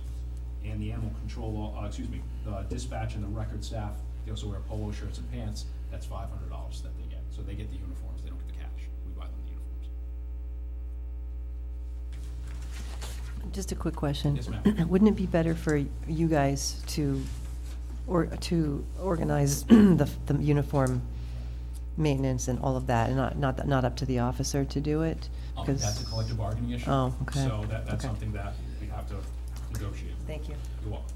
Quick question on that, Chief, as well. These uniforms have specialty pieces on them. They're getting dry cleaned no matter what. Yes, sir. You're not throwing a police uniform in a washing machine. We don't buy them at Walmart, no. You got it. In addition to that, though, is there a little flexibility as far as new flashlight? You guys don't supply that, so that's also part of uniform. It is part of their uniform anyway. Right. But they're on their own to buy a flashlight or. Yes. And that's part of, to give you a rough estimate, and you see our police officers, the shirt that, just the shirt alone is $100. That doesn't include any of the accoutrements, or that's $100. The pants are $100. A pair of boots are $150. And I think part of that is most of our uniforms are custom made. Some of them are, for lack of a better term, off the rack, but what we put on them as far as epaulets, number boards, patches, chevrons, all the other accoutrements that go on it to make them look, as police officers, make them professional, there's a cost in doing that. So the uniforms are expensive, and they know that. We've looked at other ways to try to make them less expensive, but if you make the uniform less expensive, I'm a traditionalist. I've been approached by all kinds of ideas. Some of my officers, I'm sure they'd love to wear polo shirts, but they're not gonna wear polo shirts, at least while I'm not allowed. Do you have summer and winter? We have So short sleeves and long sleeves, Long correct. sleeves, Right, so, but they never go to, like, even if they're on dispatch, they don't ever use polos? No, the dispatch staff does. No, not dispatch, I'm sorry, I'm saying the wrong thing. Police officers. But police officers, do you ever have where they have polos and khakis if they're on details, or if they're at the beach, or if they're? On training, they're allowed to wear that. If they're doing some sort of firearms training, that's training. If they're appearing in any public venue, they're to be in full uniform, and hats. I like hats. When these guys start, do you give them a uniform, Yes, we give them everything. like a big uniform allowance the first year? or- No, we give them all their uniforms. Yeah, okay. So they get the uniforms, there's no need for that. So, because we're giving them everything. So when they graduate the academy, they have everything that they need. They're brand new pennies when they're coming out of the academy, so we're giving them all that initial issue. So what happens to the uniforms that don't fit anybody else after the person leaves? What happens to them? What we try and do, like retirements, or officers who unfortunately transfer to other agencies, we get that all back, because they're responsible for, like the raincoats, the blower jackets, the Tuffy jackets that we call them, that the officers wear, they're about $300, because they have reflective gear that you can pull out. They're also Gore-Tex. The guys pass them, the officers pass them around, because there are some officers who, they have older style jackets. So if we have, unfortunately, a younger officer who gets hired and leaves within a short amount of time, his or her jacket will be up for grabs, and we'll just like cycle it down. So yeah, we definitely believe in hand-me-downs. Mandatory expenses and in-service training, this is $15,000. This accounts for, per the collective bargaining agreement, the police department, we offer in-service training 6 sessions a year at 3 hours of straight time. And what we try and do with those sessions is incorporate all the mandatory training that we need to have per state regulations and also department policy.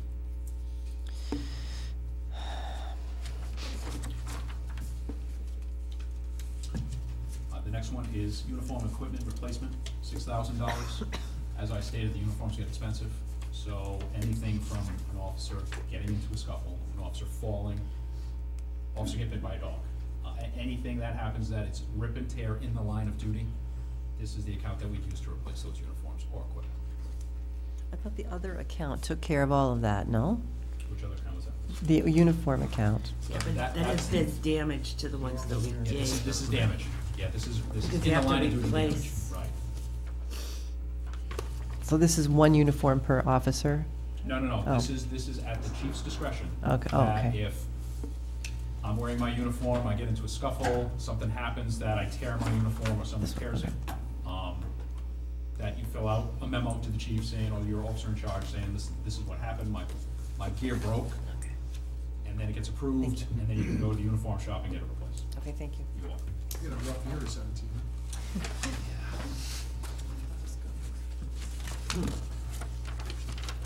Chief's miscellaneous expenses, $1,600. This supports the professional development for your chief of police, IACP memberships, all the professional organizations that the chief of police belongs to. This account is used to cover those expenses.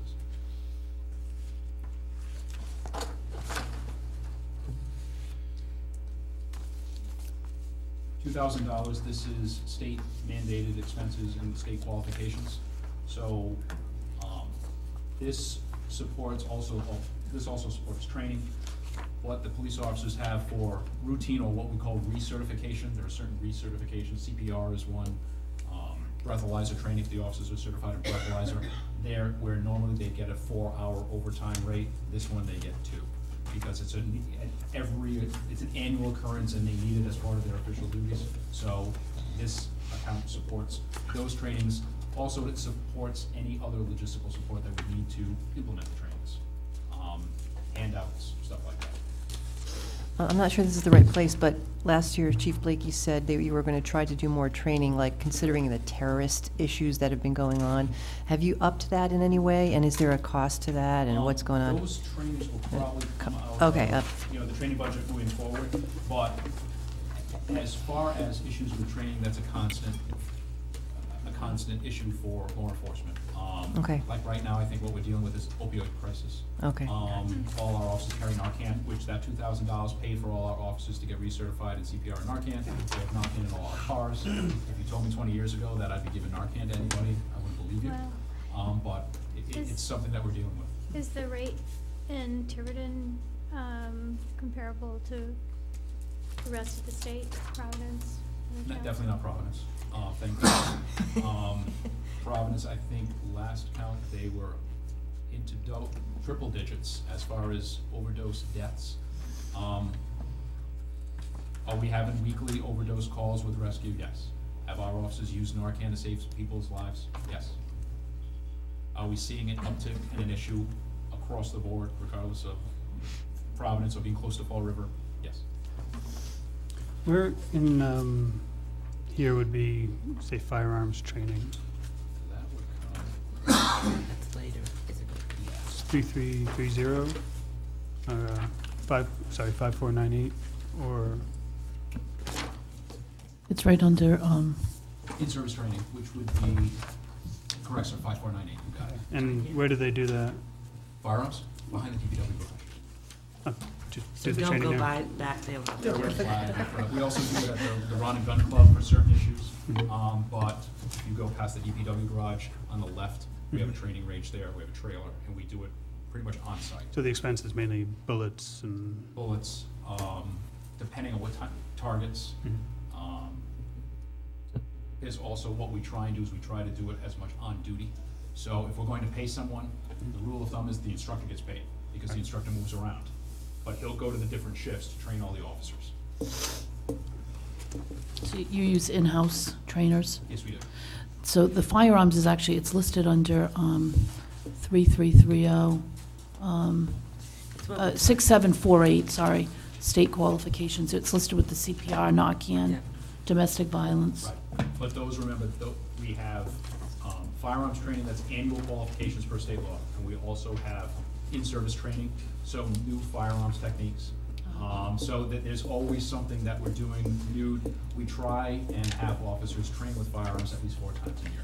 And as part of that, also given some of the terrible events that we've had in years past, we incorporate use of force, we incorporate liability. We also have instructors that we recently trained in de-escalation. So, and we're training our officers to avoid one of those terrible incidents, and we can, to hope to avoid that. So we're constantly training, not only by just officers pulling their firearms out, but by knowing when to and hopefully when not to. What's night fire? So we, as part of state law, the post, which is the police officer standards of training, they have a list of mandatory trainings for police officers. We just did it this past Monday night. We have to shoot at night. And we have to shoot with a flashlight, we have to shoot with ambient light, we shoot with the police cruiser lights on. So situations where 2/3 of your police officers work at night, so we have to all train at night.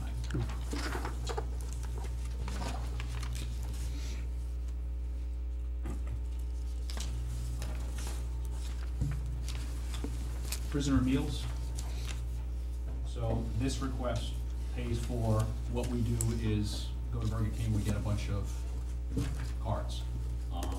We try, and we've, even moving forward, it's a lot of liability on the town and the police department to keep people in custody, but unfortunately at times you just have no choice. We have a list of JPs, we try to get people who are held in custody out of our custody as fast as humanly possible, but that does not always occur. And there's also a length of time that they have to stay. Any time that they're over, we have them monitored on video, on audio, and we also feed them. We also have supplies for the cell block that are, so they can't tear the pillows apart, so they can't tear the blankets. We also have the cells sanitized, because sometimes we have people in there that we need to sanitize the cells. We also transport people that we have to sanitize the police cars and the booking area where we process them. So those miscellaneous expenses come out of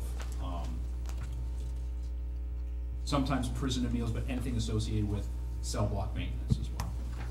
I noticed earlier you said you don't buy the uniforms from Walmart, but I just want to make a suggestion on the record that the blankets and pillows be bought from Walmart.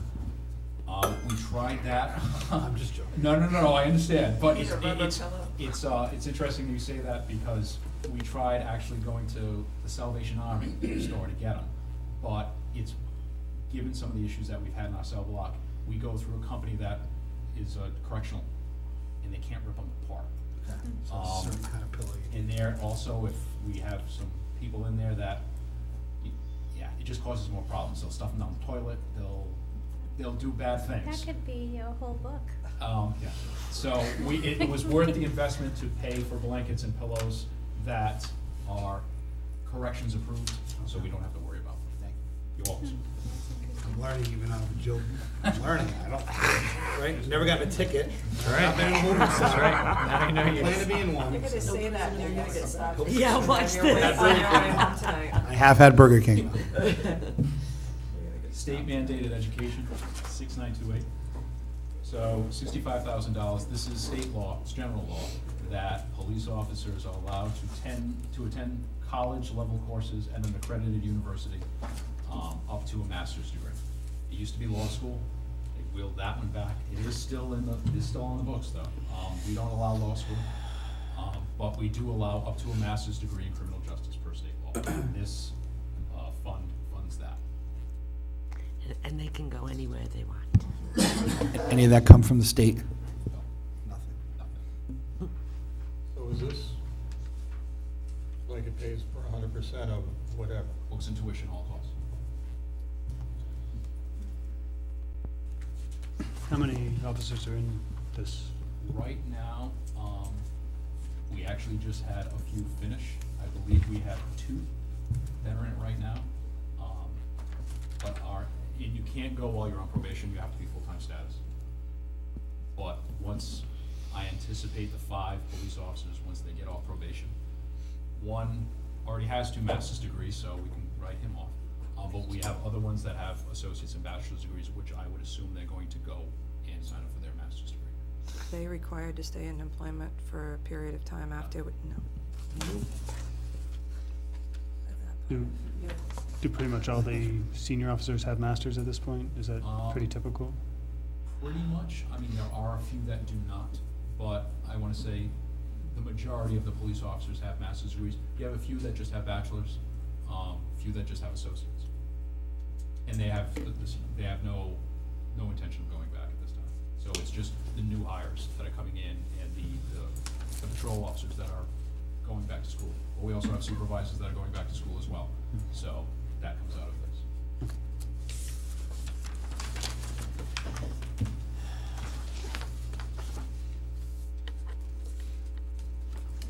6969, medical expenses, $1,500. Whenever an officer gets injured on duty, so any out-of-pocket expenses to cover any co-pays, this would cover those initial expenses for sending an officer to the emergency room, sending an employee to the emergency room while they're on duty, and it's job-related. The insurance obviously covers it. We put in a claim through the trust, but those initial expenses for co-pays, this one would cover that. I don't understand. Why doesn't the insurance cover all of it? What's an example of? Well, there's co-pays. If they go to the emergency room, so we get. But don't they pay the copay? Not if they get injured while they're working for us. Oh, Right. I see. Okay, thank you.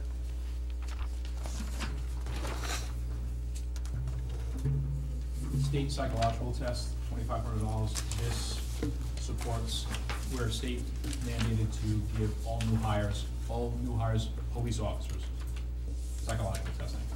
And they run anywhere between $500 to $750. So this fund covers that. We don't anticipate any new hires, but this would be for obviously 2018 and 2019. In the event that we have any retirements or transfers, this money would be there so we can pay for the psychological testing. I can't tell you right now. Right now, we're in good shape, but moving forward, obviously we never know. And as you can see from last year, that pretty much covered the 5 new hires that we, actually 6 that we hired. So if you didn't have to do any this year, that would go to 0? Correct.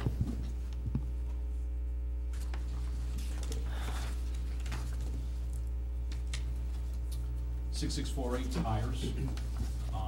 This request covers the cost of, specifically for tires, not only patrol cars, but all the vehicles in the fleet. So, general patrol vehicle, all the support vehicles that we have, this fund covers that specifically.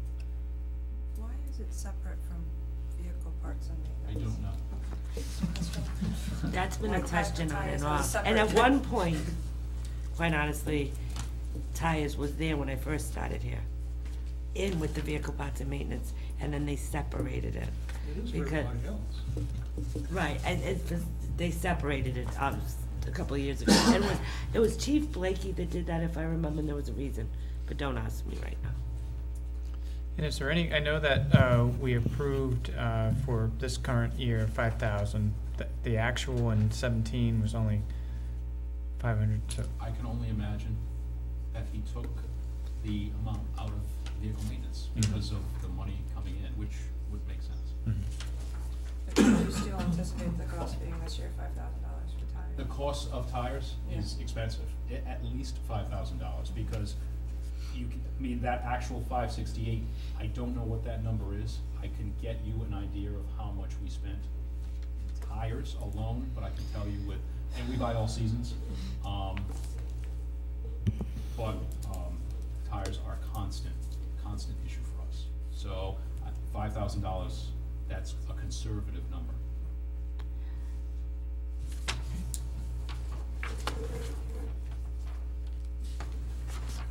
Vehicle parts and maintenance, the 13.5. That is the baseline that we utilize for the oil, well, not so much oil, but just equipping the parts and maintenance. And as we discussed at the opening, we're having this money come in through basically wear and tear that is being utilized by private companies on details. So this number is, and has for the past couple of years, always going up. And that is due to the money that we charge for the details. Oh, excuse me, who makes the Charger again? Dodge. Okay. It's a GM product. Okay, just, have you done any research to know that that is the best car for you? So if, in years past, when Chief Blakey first got here, we had Ford Crown Victorias, which was the quintessential police vehicle. The problem with Ford was they hadn't updated the car in years because there was no one else in the market. Chevy got out of the market. Dodge had been out of the market for a few years. So they had monopolized the market. So we were buying Ford cars, and all they would do was change the headlights and the taillights, and this was the new edition, because they knew they had solid buyers in law enforcement. And with Ford Crown Victorias, there's the civilian model, there's the fleet model, like they use for taxis and administrative, and then there's what's called the police interceptor model, which is the one that we buy, which has the beefed up brakes, the transmission, also it's equipped inside for prisoner transport and officer safety. So then we had a huge problem with the Ford Crown Victorias. stories because we were going through transmissions like you couldn't believe, because it was on the column, and they just, whether it was a factory defect or people were hard on them, which they weren't. Unfortunately, they weren't under warranty, but we had sent them back a bunch of times. We were losing cars to transmissions. Some were under warranty, some were not, and as you can imagine, transmissions for these type of cars are $3,000 to $5,000 at a hit. So we experimented 1 year. We also get the Michigan State Police. They test all the police cars every year. Anything that's police rated, they test.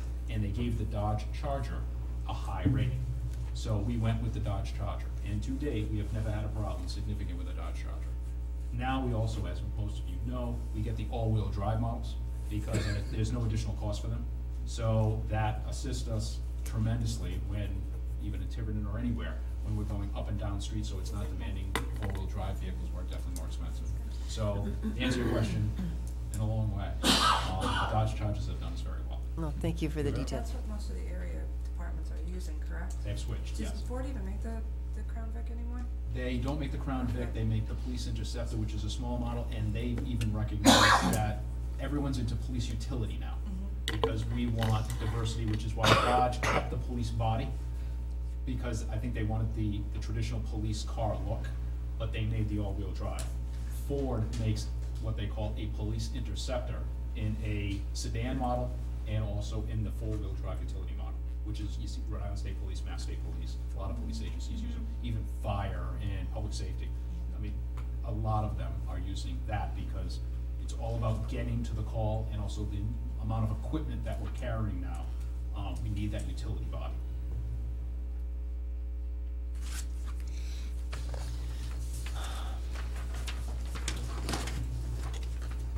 Photographic supplies. You see the enormous number from 2017. What we were doing is, per Rhode Island Attorney General standards, anytime there is a major crime or what we signify as a capital crime, rape, robbery, murder, child molestation, sexual assault, it is mandated that before we talk to a suspect, we have to record in its entirety the conversation with the suspect. So we had to designate 2 rooms in the police department with audiovisual equipment and cameras and an ability to burn it down and record it to some form of media. So that was part of that. And now when we're interviewing those type of suspects, we lead them into the room, we flip a switch, and everything is live and recorded. So this way, in cases like that are so important, we can't have any room for negotiation, which is why we just invested, and we actually went with a company that several of the police agencies went with, and just kind of mirrored what they had installed in their PDs. But normally this request handles every single police unit has a digital camera in it. And in the event a police officer on a scene and he wants to document that scene or she wants to document that scene, they all have digital cameras, they all have flashcards. They bring them back to the police department, and depending on the severity of the case or the type of case, we also use this to print out photos. We have a photo printer, we have photo paper. That's costly. It doesn't happen all the time. It's usually for court presentations, serious motor vehicle accidents, and that's what this money's used for. Are all your cars equipped with cameras as well? Traffic stops, are those? Like audio cameras, like Yeah. recording video? No. Yeah. And is there any conversation about body cams at this Yes. point? Do you have any? No. Okay. I think going forward, the next police chief, possibly a 5-year plan. I know there's funding out there for that. The issue when it comes to body cameras, the body cameras are relatively inexpensive, as we know. It's the storage and the back channel data that's going to be the issue. Because anytime, like we do now, anytime a police officer would record anything or document anything, that's public record. So there'd have to be a policy. I know Newport's piloting them, Providence is piloting them. There's studies and statistics out there that say when they're being deployed, 90% of the time, it's a good thing. 93% actually. It's a good thing for the police department. It's a good thing for the city or town that they represent. The issue that's coming down, that I know many of the chiefs are working on, is how much data we're going to store. How long do we need to keep it? Because under public records, there's 10-year regulations, 3-year regulations, and who can come in and get it, and the access to it. I know there's been talk about cloud storage. So with the technology, I would want to say in the next 3 to 5 years. But we don't have it in the cruisers? We So do not, ma'am. are we behind on the times on that? I I don't want to say that we're behind on the times, because what is being put in the cruisers is pretty much, is an iPhone 3. Body cams are like an iPhone 6. And I want to say in the next 3 to 5 years, I've seen cameras that officers can wear as glasses. I mean, there's tons of technology out there, and we don't want to jump too quickly, because just like an iPhone, I'm not paying $1,000 for an iPhone, because I know if I wait till next year, it's going to be $500. So same thing with this type of technology.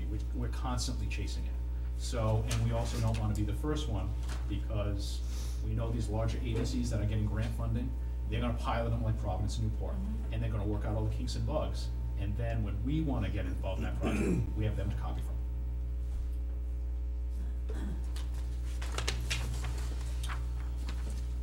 $4,800, this is police operations and supplies.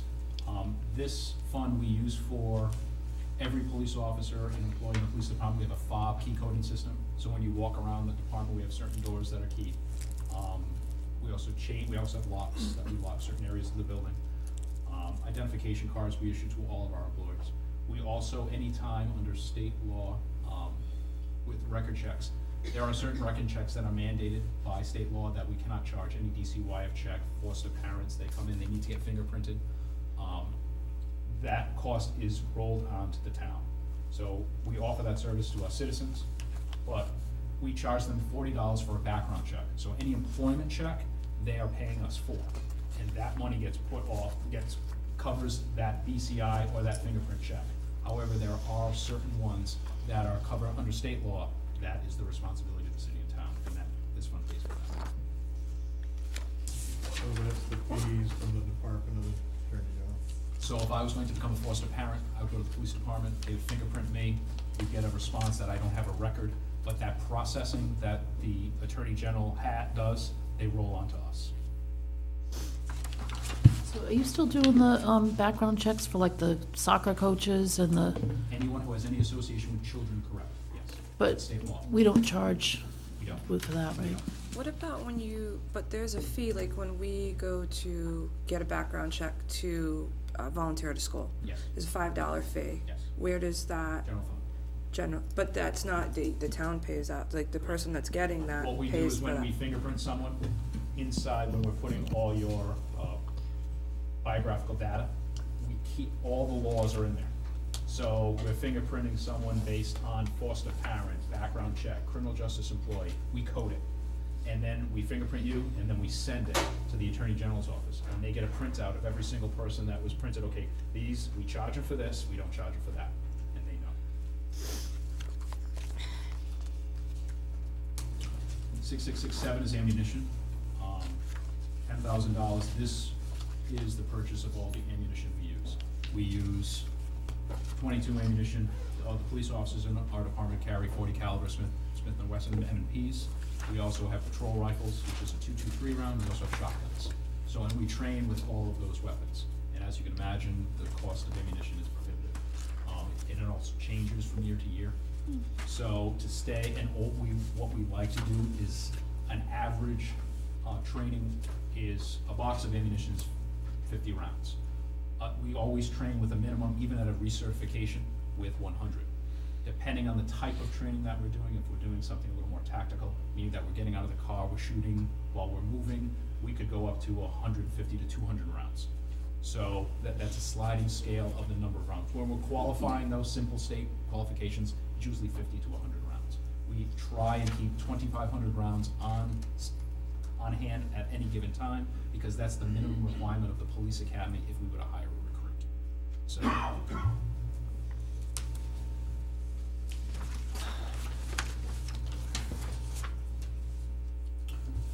$20,000 for software service contract. So we partner with Tritech Software, which is our CAD, which means a computer-aided dispatch, and RMS, which is record management system. I know the recent bill that we had for this is approximately $16,000.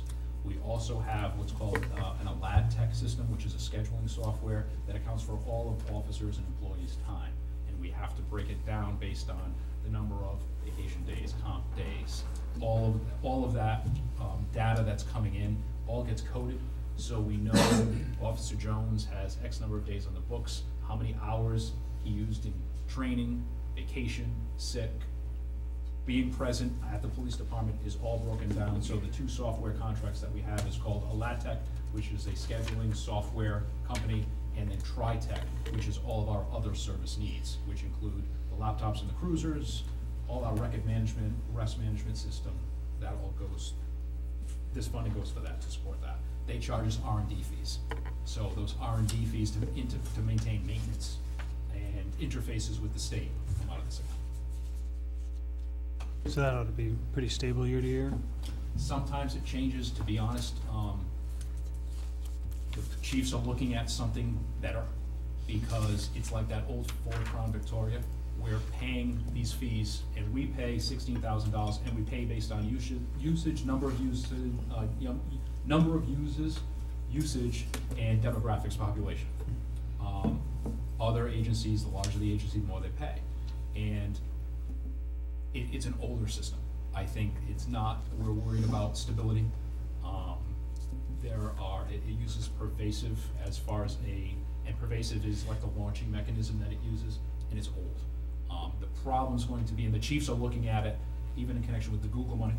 So if we could get something and get in as buying power with being a collective to go and seek out other cheaper forms, because there are some of those CAD systems that are web-based, they're app-based, and this one is not. So what we're looking to do is, because they just keep hitting us with these R&D fees, and looking to save money by going in there collectively. Where we're going to have the problem is, we've been on the system for about 25 years, and they're going to recode all our data. What do we do with that? So, looking forward, we're looking for more technological cost-saving measures that will deliver a better system. Because what I envision in the next 3 to 5 years, I'd like to see police officers have a badge, a gun, and an iPad, or a tablet of some form. Because the average setup in a police cruiser for a laptop computer is about $6,000. A tablet's about $600. So I could put in a setup inside a police car that the officer could put their department-issued tablet in there and connect. And with the tablet, we can communicate with the officer. They can take pictures with the thing. They can interface back and forth. They're Wi-Fi and cellular connected. We'd be saving a tremendous amount. They can do their reports on it. They can take a statement at someone's kitchen table. So in the next 3 to 5, and it's an enormous cost-saving measure, because right now we're kind of beholden to these companies and the amount of money that we're putting in software and then in hardware is tremendous.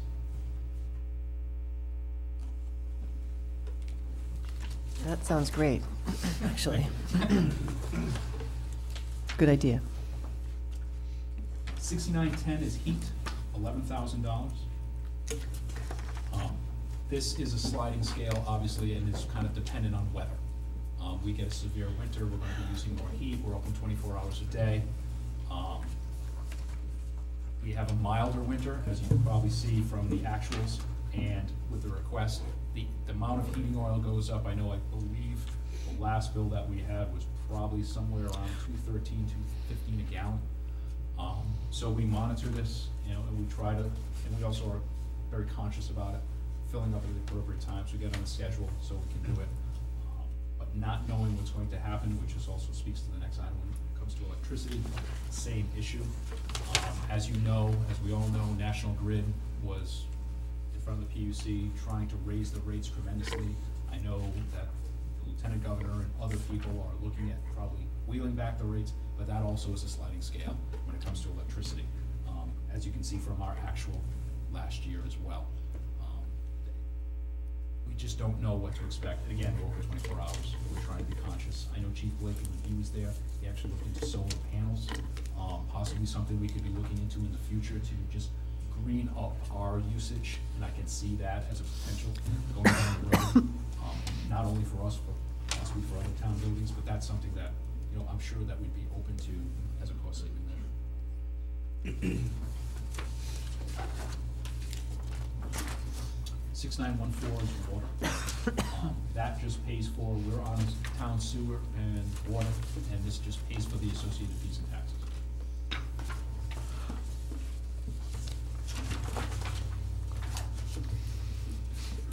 $6930 radio communications, $12,000. So every officer in the department has a portable, and every police vehicle has a mobile radio. The cost of a portable radio, which is the one that the officer would put on their side, is approximately $2,500. So they're an expensive piece of equipment. We felt and have shown that by giving the officer an individual portable, we're saving money because it's theirs like a firearm, like an other piece of equipment. They single ownership in the long run. We've never had a problem. Occasionally we'll have issues with officers needing repair, and then we get associated with bench fees when we have to take them and we take them out of service. We made it several spares, so the officer always has a portable. We also, there are times that we're moving mobile radios around. Mobile radios are approximately $5,000 a piece, so they're expensive. We are on the 800 megahertz radio system. The fire department's on the 400 megahertz system. So we keep 2 radios in the car so they can monitor us, we can monitor them. We can talk to each other for interoperability purposes. So this fund also funds replacements and maintenance and repairs.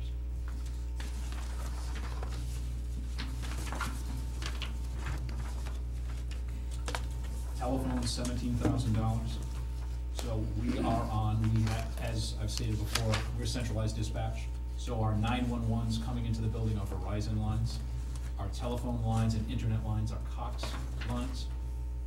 We also have mobile air cards through Verizon, so every single laptop in the police cars, of the mainline cars, those 40 numbers, have laptops. And those laptops have air cards, essentially cellular phones attached to them. So, and those go sometimes 24/7. We do get a government rate. We get a discount on all of those. We also get a discount on all of our cellular phones. We have unlimited data. We have all of those issues associated with that. So we also give cell phones to our command staff. I have a cell phone. I have a department use only cell phone. So though this account pays for all of those telephone needs.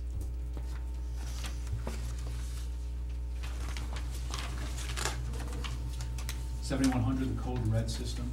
This is covered under the police department budget. The Code Red system is the alert notification system that can be utilized by DPW, fire department, town government, police department to send out notifications to our citizens. It's web-based, it's coded, so we can send out notifications of any emergency that's going on, not like Hawaii and not like a missile attack, thank God, but along the same lines of sending out that we can ring people's phones with a pre-recorded message for anything that might be happening in town. And this, we pay for minutes, and that's how it works. It's all web-based. So, and then when we log in, there's a geographical map, and you can log in through the town's website or the police department's website. You can put your data in there. So if you want all of your cellular phones, email, landlines, you can put all that information in there. And if there was ever an emergency or you want to get notified, they would all ring with a pre-recorded message. And we pay $5,000, pays for this yearly service every year.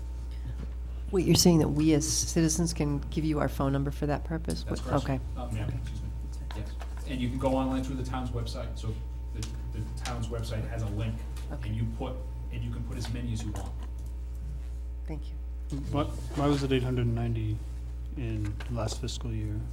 That I don't know.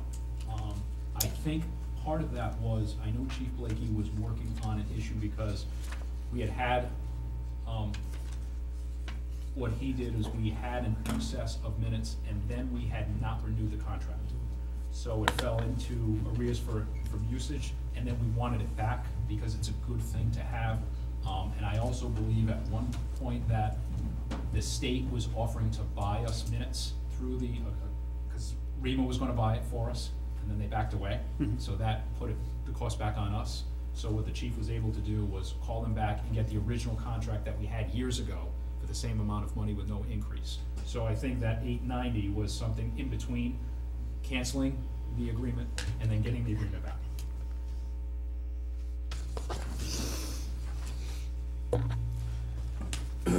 $12,000, 7423, is just office supplies. So we obviously fill a lot of paper. We're working on doing different things and different issues moving forward. As you're aware, we have those 2 tractor trailers in the back that are just loaded with records. Moving forward, what I'd like to see, and I know I've spoken with the administrative assistant, we have scanners I'd like to virtualize. I'd also like to get a couple interns in there and just start scanning away so we can just put it down to some form of media, and hopefully possibly get rid of those tractor trailers back there. But the $12,000 supports all those ventures, whether it's a printer issue, a copier issue, because we're still printing out paper to support our mission, to support our goals, core presentation, it's still part of the paper clips, all those issues that come into play. And this fund supports those ventures.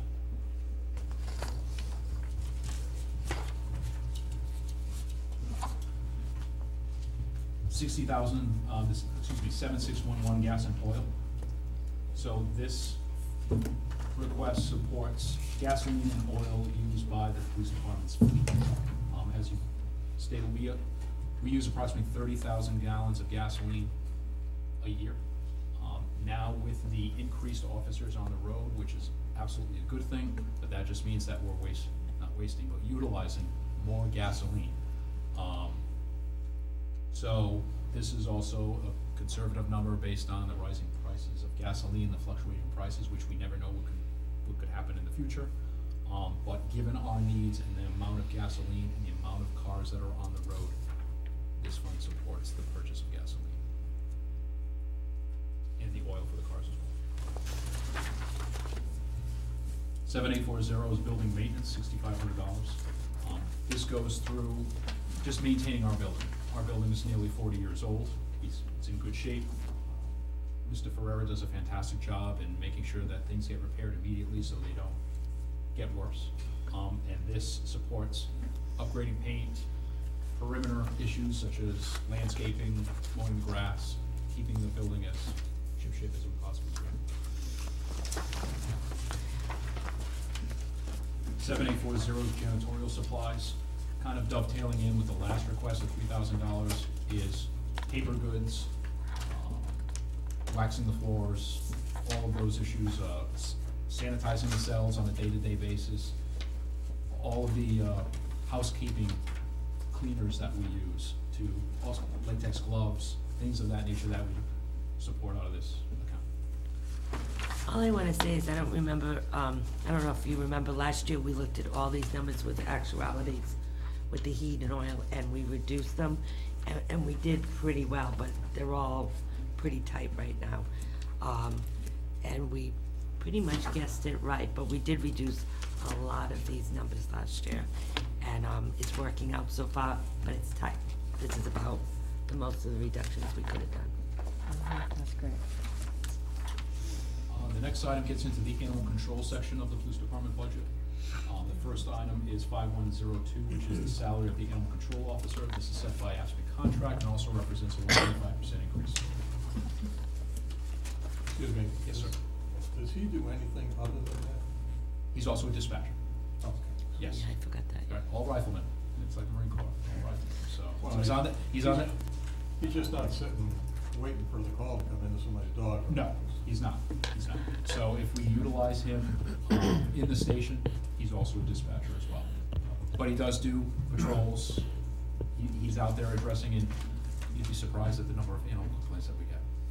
And Also gain revenue, like if you pick someone's dog up and it has to go over to be held, or Yes. they have to come and pick it, you know, you have to come and get your animal, there's a fine for that. there's a fee associated with that, yes. And there's a boarding fee that is paid as well. And also depending on, and I want to say the animal control officer, Paul Bell, when it comes to people's pets, you know, what we try to do is, you know, we're understanding to a point, but there are laws out there. If you have your dog at large, if your dog's unlicensed, if your dog doesn't have a rabies vaccination, if your dog's being a nuisance, if your dog's being, exactly, there's fines for that. And those fines are heard by, he can cite them, and if they want to contest it, it's heard through the municipal court, but all those fines are generated as revenue and go to the general fund. So he decides if there's a nuisance situation? So when it comes to a nuisance dog, yes, he decides if it's, you disagree, the way it gets contested, or the vehicle that's used is the municipal court. When it comes to dogs that are violent or vicious dogs, that's a separate hearing that we'd have an actual hearing to determine a vicious dog, and those are separate proceedings. So are his duties listed anywhere? I'm just wondering. We have, his duties, Yeah, department so policy. what he can do when he, like, let's say there's a nuisance, can he talk to the owner? What can he do, or what are his Sure. duties? Is there a place to look for that? So he has a job description with the police department. Okay. And that's part of what he does. He also has the animal control officer in any city or town. A lot of that is spelled out by state law, and is also supported by town ordinance. Okay, thank you. And it's not just domestic animals, we have a lot of farming here Yes, a too. lot of Correct, A lot so of we get a different lot of things. things that get loose that aren't necessarily a dog. If you remember, a couple years ago, there was the Bookamash Road by the flea market. Yes. We had a lot, he was instrumental in that, dealing with SPCA and the state vet, because we had llamas there. And it seems like that seems to be an unfortunately growing trend in communities like ours, where people are getting these, I don't wanna say exotic animals, but out of the ordinary animals that you don't normally see, non-domesticated animals in a domesticated setting, and they're not being cared for. 6470 is the animal shelter. This is a contract that we currently have for our shelter, which is at the Secana Veterinarian Animal Hospital on Main Road in Tiverton. This contract expires this June. We are going to be, and I've reached out to them, Chief Blakey started the negotiations. I've also reached out to them because they are now part, they were private ownership for a lot of years, but I know they've recently, within the past couple of years, been reacquired, given this, the vets, Dr. Ricks, Dr. Condon, who initially, they've retired. So now it's under new management and ownership, so reaching out to them to sit down with them and negotiate a contract. There's definitely some areas that we could possibly see savings here. I just want to get some information back from them. How we utilize the shelter is we pay for 6 cages at a certain rate a day, extra cages of 500. We are a no-kill shelter. So if we get an animal in that we feel can be adopted out, you know, we're going to keep the animal. And I know that the animal control officer, we posted on our Facebook page, we posted on social media, we put it out there through all the local shelters, part of the Fall River, to see if we can get the animal adopted for that whole no-kill reason. Obviously, if there's an issue with the animal that is non-adoptable, or it's sick or diseased, it'll be euthanized.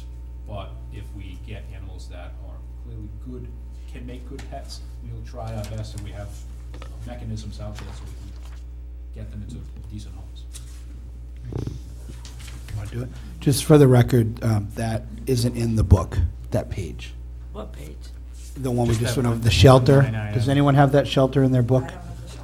All right. You're talking about the backup. Yeah, the backup, yeah, we don't have that. Just for the record, we don't have it. It's not a problem. I know it's on here. We don't have it either. I don't have it. No, So their book matches submitted. mine, but, yeah. The prior chief didn't submit it. We'll just Okay. get some and she'll get it.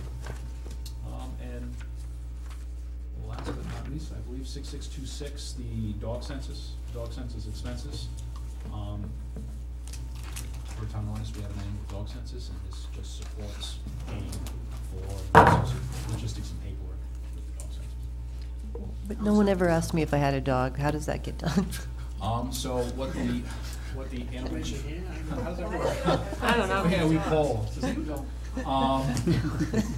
What we do is we, based on all the animal licenses that go out, there is, we take a tally of all the dogs, and then we code based on the number of licenses that are active, the ones that are non-active, the dates that they come in. So we computerize a lot of this. It used to be by hand and card file, but now there's more computerization involved in it.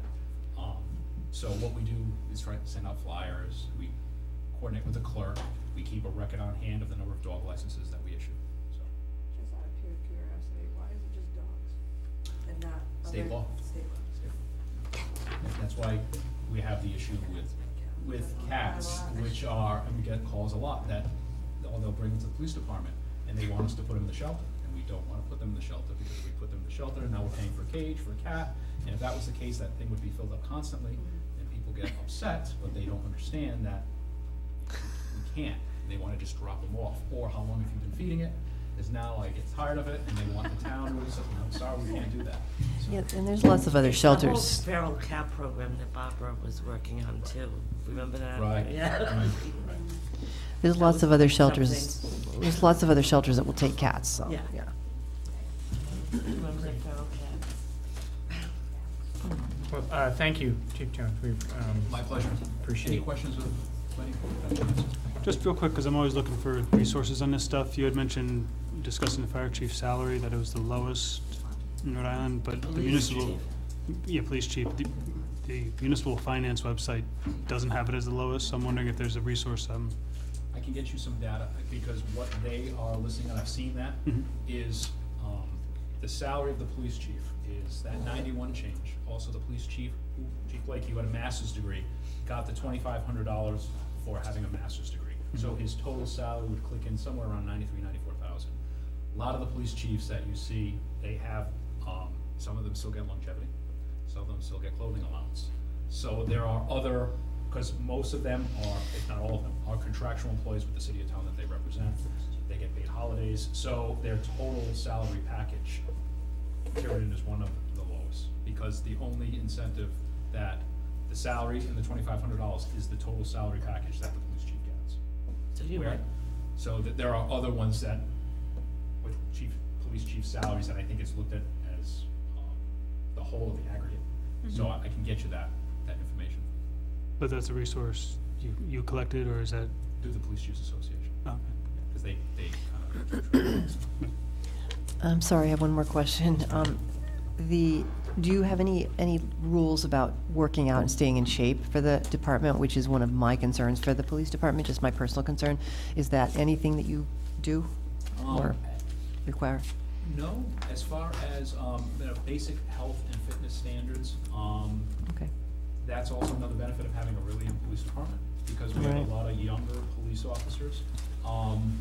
If, in the event that there was an issue that we saw, that we felt that there could be a health issue with one of our police officers, obviously we would address that.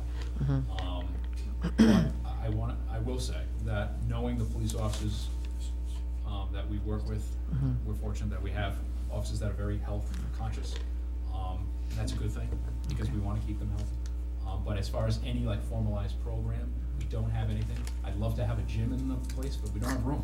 So even a life cycle or something, I'd like to do something, but we just don't have room in the police department for that, so. Is that pretty standard in departments? They do have some kind of workout weight room kind of thing in a lot of departments? A lot of them do.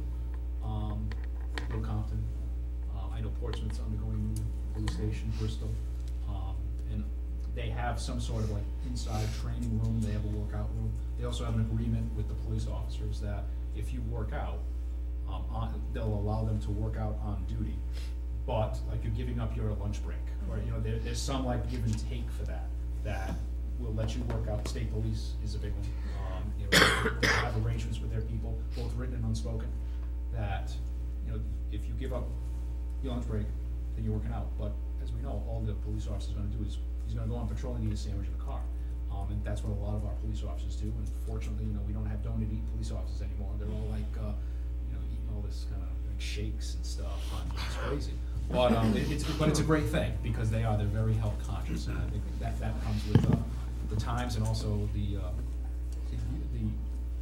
our young police officers that we have.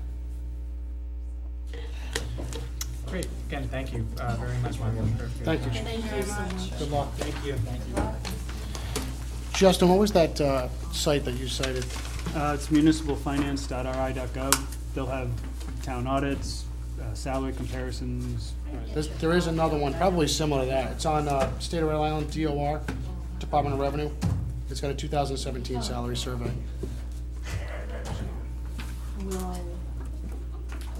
If you look at the numbers, we're probably toward the bottom. But it's not dead last, but it's toward the bottom. But it's just another option for you. You were looking for resources. Okay. Yeah, but our town isn't like every other town. Okay, We're not moving trying to be all on. status-y. The site visits has been something we had the DPW last weekend. Did Cecil didn't mention anything. Did anyone kind of volunteer to help For a while. coordinate those? Can I get those on the? We haven't, no one has volunteered to date. All right. Because last year. Okay. Last year He he did it. did it. And, he hasn't, yeah, I had asked him if he could hand it off and Right. let us know, and So, I don't think that was part of the topic, though. I didn't assume that was an issue with him with procuring the site visit dates.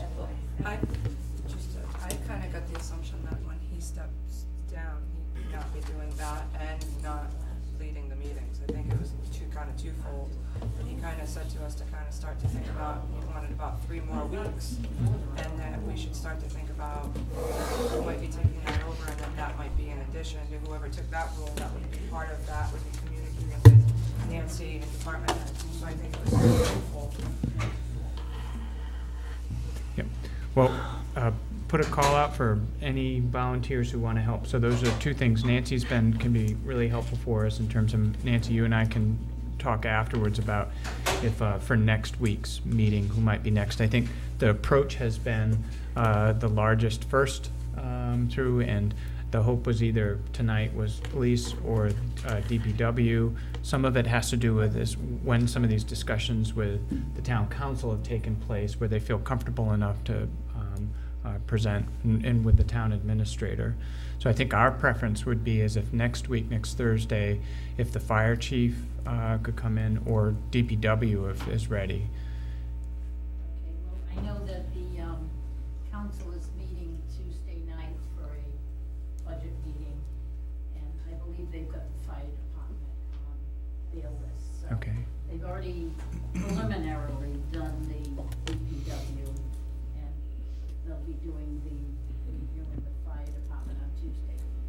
So if the fire department has to come to the council Tuesday, might want to do DPW and then fire the following. Okay. You And know, back to back, you know.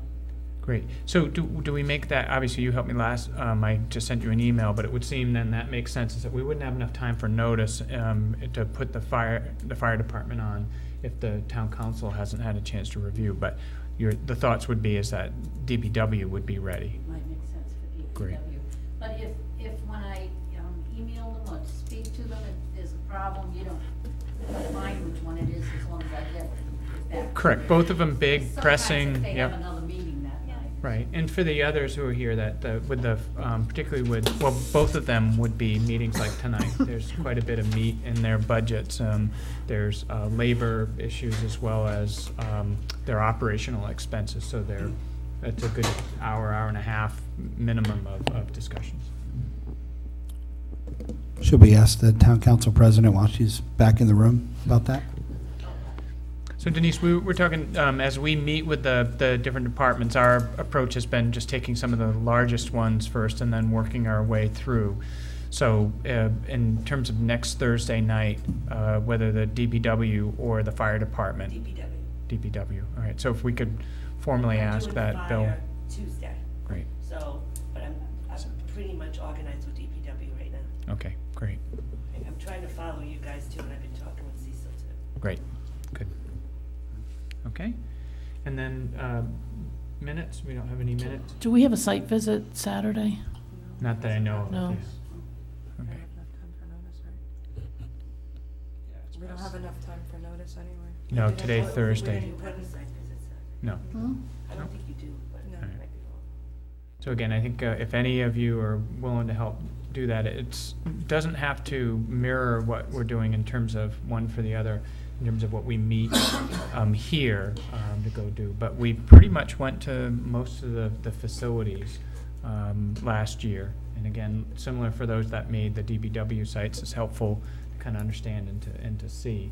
But we went to different schools, we went to the senior center, we went to the different fire stations, we went to the police station to get a chance to see in person. I would offer to help with the site visits, but I would request that someone with some experience just help me do it. And I would ask Mrs. Janik if she would just help guide me. I will guide you, Mike.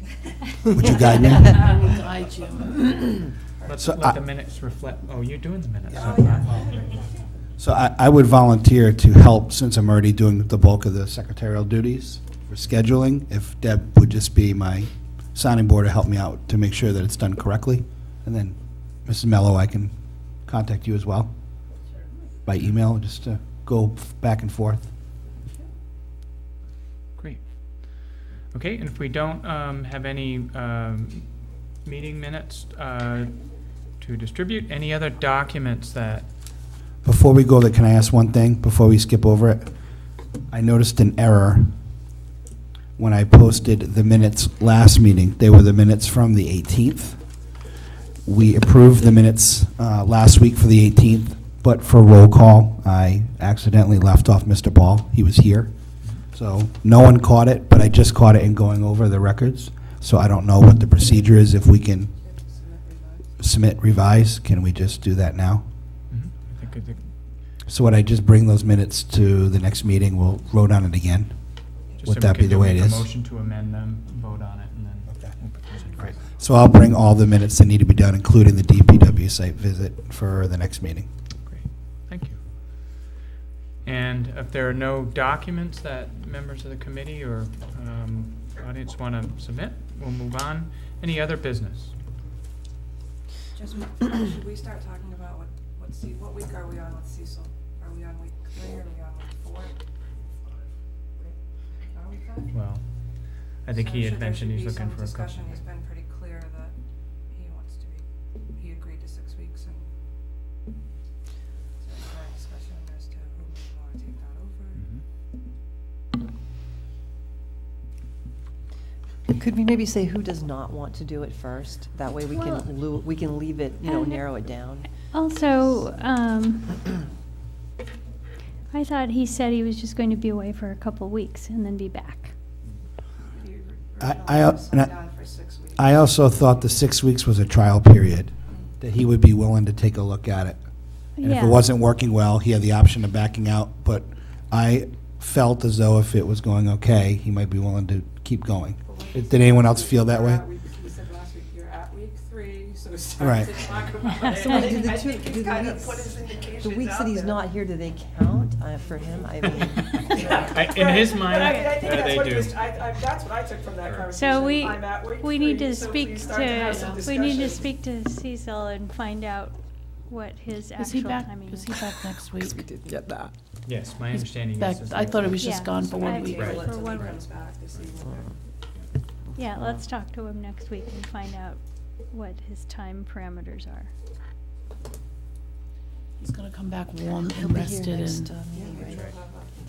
His wife will be And, saying, and tired of. his of wife might be saying. being on Vote now vacation. and tell him he can't quit. we took the vote, we took the Excuse me. vote. Spoken, and it's too bad. You know? You might want to consider, since you have 5 weeks to the final budget of the town council, school committee, clerk, and treasurer. But the council is, working on it weekly as well.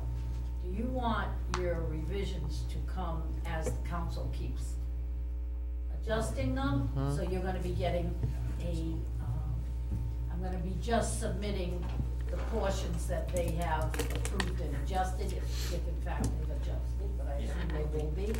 So you want just those sections, like if they do some preliminary votes, you want them then, because then they're gonna be making their final votes for March 7th, which is when you get your final budget from council. You get it on the 17th, but they have to vote it by the 7th. I know Cecil didn't want to have the preliminary. I know he didn't want a lot But- of, that's why I'm saying, what I will do is just submit the departments that they actually have voted for. They'll have to hold it in, because their votes are only gonna be preliminary until they put everything together too and make a final. So you could either be bombarded with every single week additional numbers that might or might not fit in. See where I'm going with it? Yeah, It's gonna be a lot of paper, right. because those numbers are still gonna be preliminary with the council. They have until the 7th, and they need to get through all their departments to see the whole picture too. So I just didn't know, I know Cecil had some comments, but I didn't know whether you wanted, Yeah. Would certainly keep that open Weekly. for other members, is just as the town council is working through these, is seeing any kind of changes, knowing that they're not final. My understanding from what Cecil had said from last year and this year again is the idea that we spend a lot of time really talking about numbers and trying to make some votes before we even know that they're finalized. So I'm not sure he would say, don't give me any information until you give me the final, but I understood him more as, let's not spend any time trying to vote on anything until we know. So Just I, given him the, okay, right, that's I know it's a lot of paper, but I think it helps us understand where things are moving. So I don't know where others is, unless anyone had any objections, let's for now just say, we'll take the paper, knowing that these aren't final until we're told they're final. I do have 3 or 4 already that have sent me additional budgets for the backup for the budgets, but I was waiting till you actually did those items. One is with the DPW, but there was no sense giving it to you before the council even takes their preliminary vote. And another one was from East Bay Community. A few of those have sent me additional information to what is in your backup book. I was waiting till you handled those Meetings. committees and then give you the backup, unless you just like it all, you know. It's up to you. Any thoughts on that?